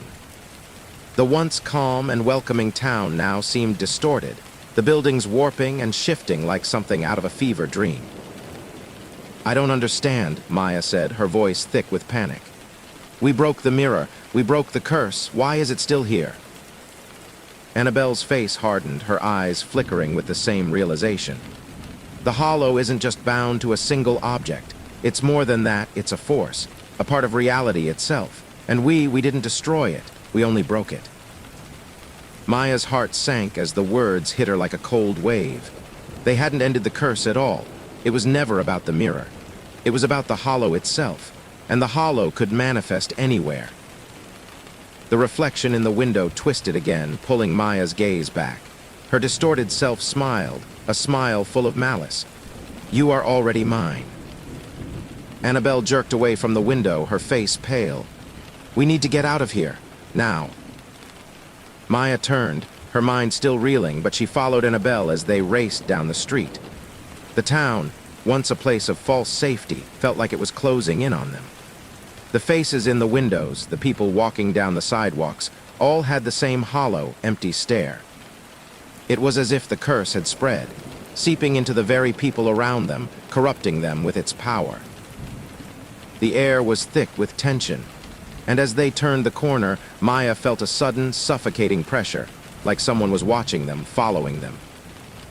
"Where do we go?" Annabelle's voice trembled. "Where can we run? There's nowhere safe. It's everywhere." Maya clenched her fists, pushing against the panic that was beginning to rise in her chest. "We can't run. That's what the hollow wants. It wants us to run, to hide, but we need to face it. We need to." But before she could finish, the ground beneath them shook. A low, guttural rumble echoed through the street, and the sky above darkened, clouds swirling violently, as if the heavens themselves had been consumed by the curse. The buildings around them began to shift, their edges bending and warping, as though reality itself was coming undone. The air vibrated with an unnatural hum, the hum of something ancient and far more powerful than either of them could understand. "No, no, this isn't happening," Annabelle whispered, her voice cracking. Maya could feel the pull now, the force that had drawn them into the hollow before, pulling at them again. It was a tug at the deepest part of her soul, a force that gnawed at her very being. The reflection, the other version of herself, was still there watching them from every window, every shadow, every corner. The hollow was everywhere, and it was getting stronger. "It's feeding off us," Maya said quietly, her voice hoarse. "It's feeding off our fear, our guilt. It's using us to tear everything apart." The ground cracked open in front of them, a dark fissure splitting the earth as if it were paper. From the crack, a shadow rose, an enormous figure with 100 eyes, each one staring directly at Maya and Annabelle. The creature was formless, its edges shifting like smoke, but its eyes burned with the hollow's power, ancient and consuming. "No more running, Maya." The voice boomed, deep and resonant, shaking the ground beneath their feet. "You cannot escape your reflection. You are the reflection." Maya gasped, her chest tightening as she tried to back away. The figure loomed larger, its form growing more defined, more solid. She could feel the terror rising in her, the dread seeping into her very bones. "We can't stop it like this," Annabelle said, her voice barely above a whisper. "We need to destroy the core of it, the heart." Maya's eyes flicked to the creature again. The heart, the hollow's core, the part of it that lived within the reflection. The mirror was the gateway, the vessel, but it had been shattered. So the heart must have moved. It must have found a new place to manifest. "Where is it?" Maya asked, her breath coming in short gasps. "Where is the heart?" Annabelle's eyes darted around, searching. She wasn't looking for an object, though. She was looking for the source, the origin. "The heart is inside us, Maya. We are the heart." Maya's mind reeled as the truth dawned on her with a terrifying clarity. The hollow wasn't just an external force. It was a part of them. It had always been a part of them, their own fears, their own darkness, their own reflections. They had broken the mirror, yes, but in doing so, they had opened a door inside themselves, a door that had led the hollow into the real world. The creature in front of them roared, its eyes flashing with an unholy light. "You cannot deny what you are."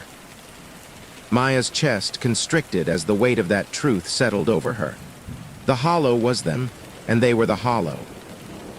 Annabelle grabbed her hand. "Maya, we have to end it."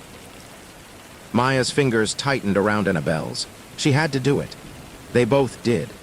It wasn't just about breaking the curse. It was about facing the darkest parts of themselves and letting them go.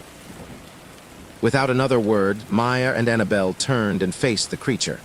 They weren't running anymore. They weren't hiding. Together, they were going to face the heart of the hollow. And they were going to destroy it, for good. Maya stood tall, though her legs felt like they were made of stone, as if the weight of the world had settled on her shoulders. The creature in front of them, no longer just a reflection, no longer just a manifestation of terror, loomed large, dark, its many eyes watching them with the predatory hunger of something ancient and patient. A thing that had waited for eons, feeding off fear, desire, and the fragmented parts of human souls. But she was no longer afraid, at least not in the way she had been before. Annabelle stood by her side, her hand tight around Maya's, the pulse of their shared fear and resolve thrumming through her fingers. There was no more time for running, no more time for hesitation. They had to face it. They were going to face it together. The creature's eyes glowed like fire, a suffocating warmth pouring from its gaze. The ground beneath them cracked wider, the fissures widening as the hollow's power began to suffuse the air, wrapping around them, squeezing in from all sides. "You cannot run from what you are, Maya. Annabelle." Its voice filled the space, resonating deep in their minds like the hum of an ancient song. Maya's chest tightened as she heard it, not just in her ears, but in her soul, as if the hollow knew every hidden fear, every secret doubt, every shadow they had ever buried deep inside. The truth was unbearable. The hollow was part of them. "We don't need to run anymore," Maya said, her voice surprisingly steady, though every instinct screamed for her to retreat. "Because we're not afraid of you, not anymore." The creature's massive form twisted and rippled, its body seemingly made of shadow and light, its eyes swirling like black pools that pulled at her sanity, trying to drag her into them. But Maya held fast. "You think you've won," the creature whispered, its form distorting into the void of its eyes. "But this is only the beginning. There's nowhere to hide from what lies within you. We are the same." Annabelle's breath hitched beside her, and for a moment, Maya felt a flicker of doubt in her own heart. Was the hollow right? Had they become it? Was there truly no way to escape their own reflection, their own darkness? But the reflection that stared back at her in her mind, the distorted, grotesque version of herself, flickered and vanished, replaced by something clearer, something she could hold on to. No, she had faced the darkest part of herself before. The hollow had shown her that. But now, standing before it, Maya could see through its lies. The creature in front of them, this monster born of shadows and ancient fear, was not stronger than them. They were stronger than it. Maya squeezed Annabelle's hand, her grip firm and unwavering. Annabelle looked up at her, a spark of understanding passing between them. They had been through so much together. The fear, the isolation, the haunting of Eldridge Hollow. All of it had brought them here to this moment. And now they had a choice, to succumb or to break free. Annabelle nodded once, her eyes locking with Maya's. "We do this together. We end it, once and for all." The creature snarled, its eyes burning with rage. "You cannot defeat me, child. You are me." The dark form lunged toward them, the ground shattering beneath its weight. But Maya didn't flinch. Instead, she took a step forward, her breath steady, her thoughts clear. "We are not you," her voice echoed, unwavering. "We're not the fears that you fed on. We are the ones who choose." Annabelle's hand tightened around Maya's, and together, they stepped forward, their resolve a shield that pushed back the suffocating darkness. As they moved, the ground beneath them began to shift, cracking and reforming. The creature screeched, its voice full of frustration and rage, but it couldn't reach them.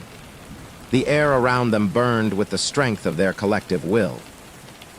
Maya's eyes locked on the center of the hollow's being, the swirling vortex of blackness that was its heart, pulsing like a beating organ, alive and hungry.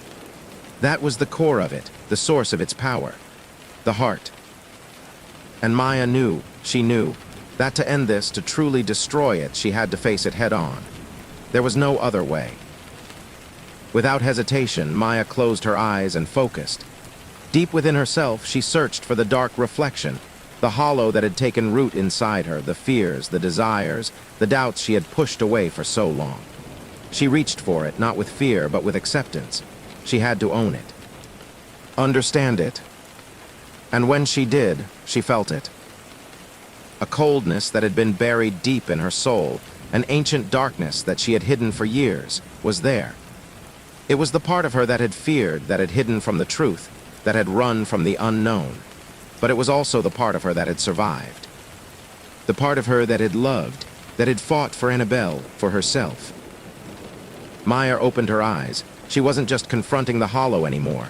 She was confronting herself, the parts she had buried deep, the shadows she had been afraid to face. She was the hollow, yes, but she was also more than that. Annabelle stepped beside her, her hand still holding Maya's, her expression fierce. "We are not the hollow," Annabelle whispered. "We are not its reflection. We are more." Maya felt the surge of power as Annabelle's words cut through the air like a blade. Together, they had confronted their fears, and together, they had reclaimed their strength. The hollow had fed on them, yes, but now it would be their strength, their unity, that would undo it. "This ends now," Maya said, her voice full of finality. With a deep breath, Maya extended her hand toward the heart of the hollow, the black vortex that pulsed with unnatural power. As her fingers neared the swirling mass, she felt a surge of cold, a rush of terrifying energy that threatened to swallow her whole. But she didn't flinch. Instead, she reached deeper, pulling every fragment of herself into the moment. Annabelle's voice joined hers, the words flowing in unison. "We are not your reflection. We are free." A wave of light, bright and pure, exploded from their hands, crashing into the heart of the hollow. The creature let out a deafening screech, its form distorting violently as the light consumed it. The air around them crackled, and the ground began to tremble. The hollow writhed, its grip weakening as the light tore through it, unraveling it from the inside out. The creature screamed one last time, a cry of rage and desperation, before it shattered into 1,000 pieces, like glass breaking under the weight of an unstoppable force. The world held its breath. And then silence. When Maya opened her eyes again, the air felt different. Lighter. The oppressive weight of the hollow was gone. The distorted reality that had wrapped itself around them had lifted, leaving the world as it should be, still and quiet, bathed in the gentle light of the setting sun. Annabelle's hand was still in hers, but now there was no fear, only the shared silence of a battle fought and won. The town around them looked normal, unchanged, as if the nightmare they had lived through had never existed. But Maya knew better. She could feel it deep within her, a quiet understanding settling in.